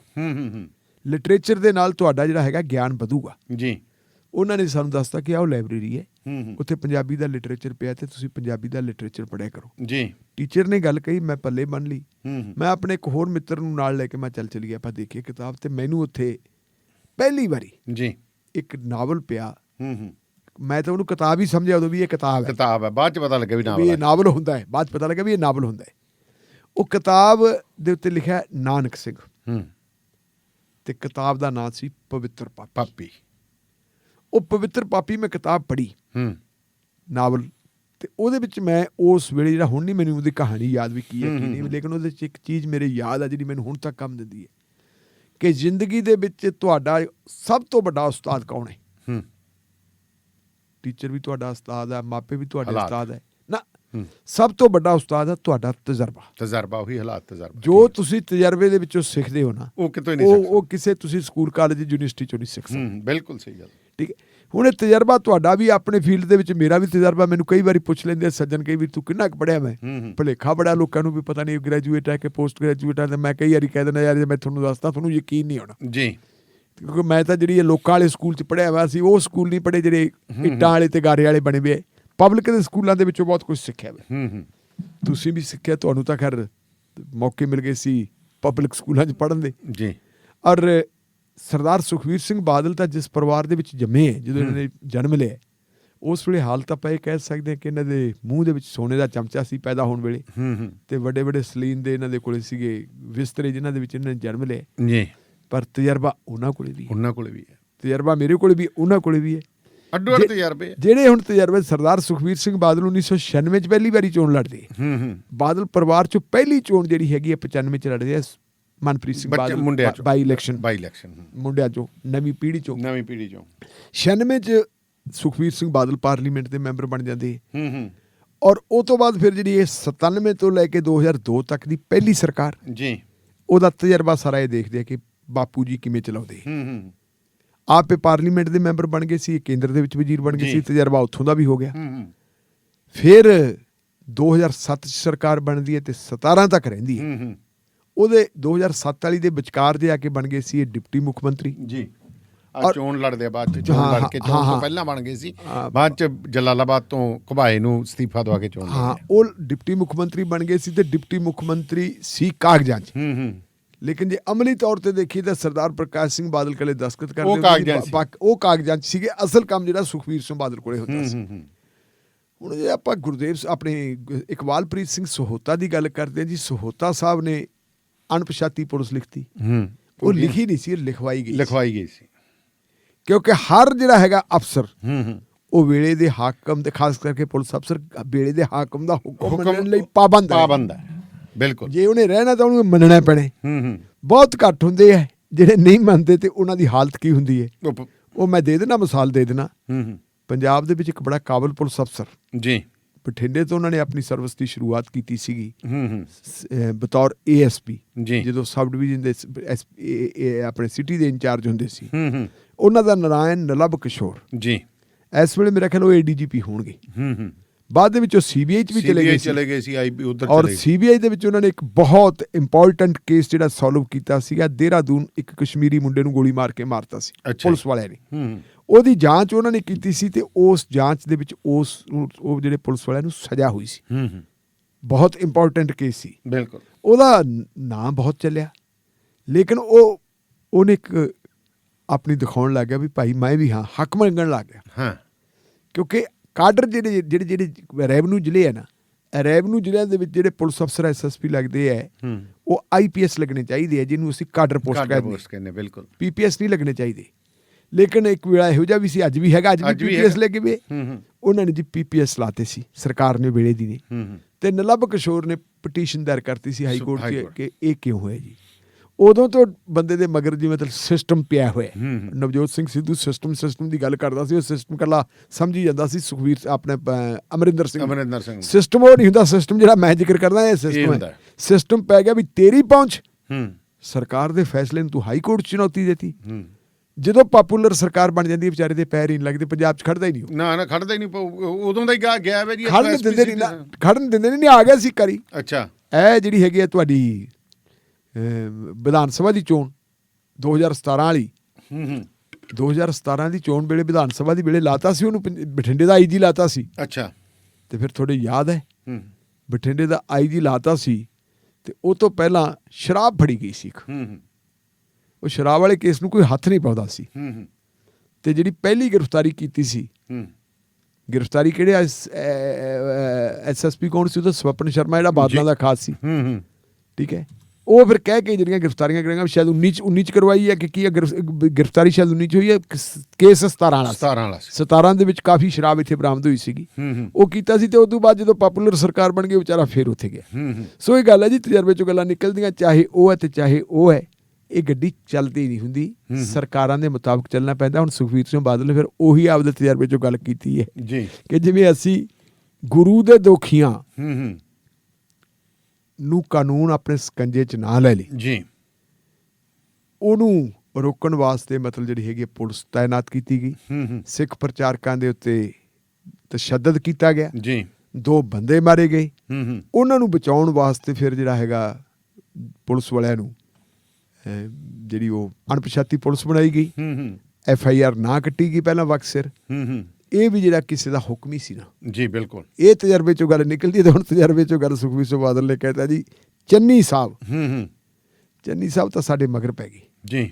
ਤੇ ਚੰਨੀ ਸਾਹਿਬ ਹੁਣ ਕਹਿੰਦੇ ਅਫਸਰਾਂ ਦੀਆਂ ਮੀਟਿੰਗਾਂ ਲੈਂਦੇ, ਮੀਟਿੰਗਾਂ ਲੈ ਕੇ ਅਫਸਰਾਂ ਨੂੰ ਹਦਾਇਤਾਂ ਕਰਦੇ ਕਿ ਇਹੋ ਜਿਹੀ ਐਵੀਡੈਂਸ ਕ੍ਰੀਏਟ ਕਰੋ ਕਿ ਬਾਦਲ ਪਰਿਵਾਰ ਵਿੱਚ ਇਨਵੋਲਵ ਹੋ ਜੀ।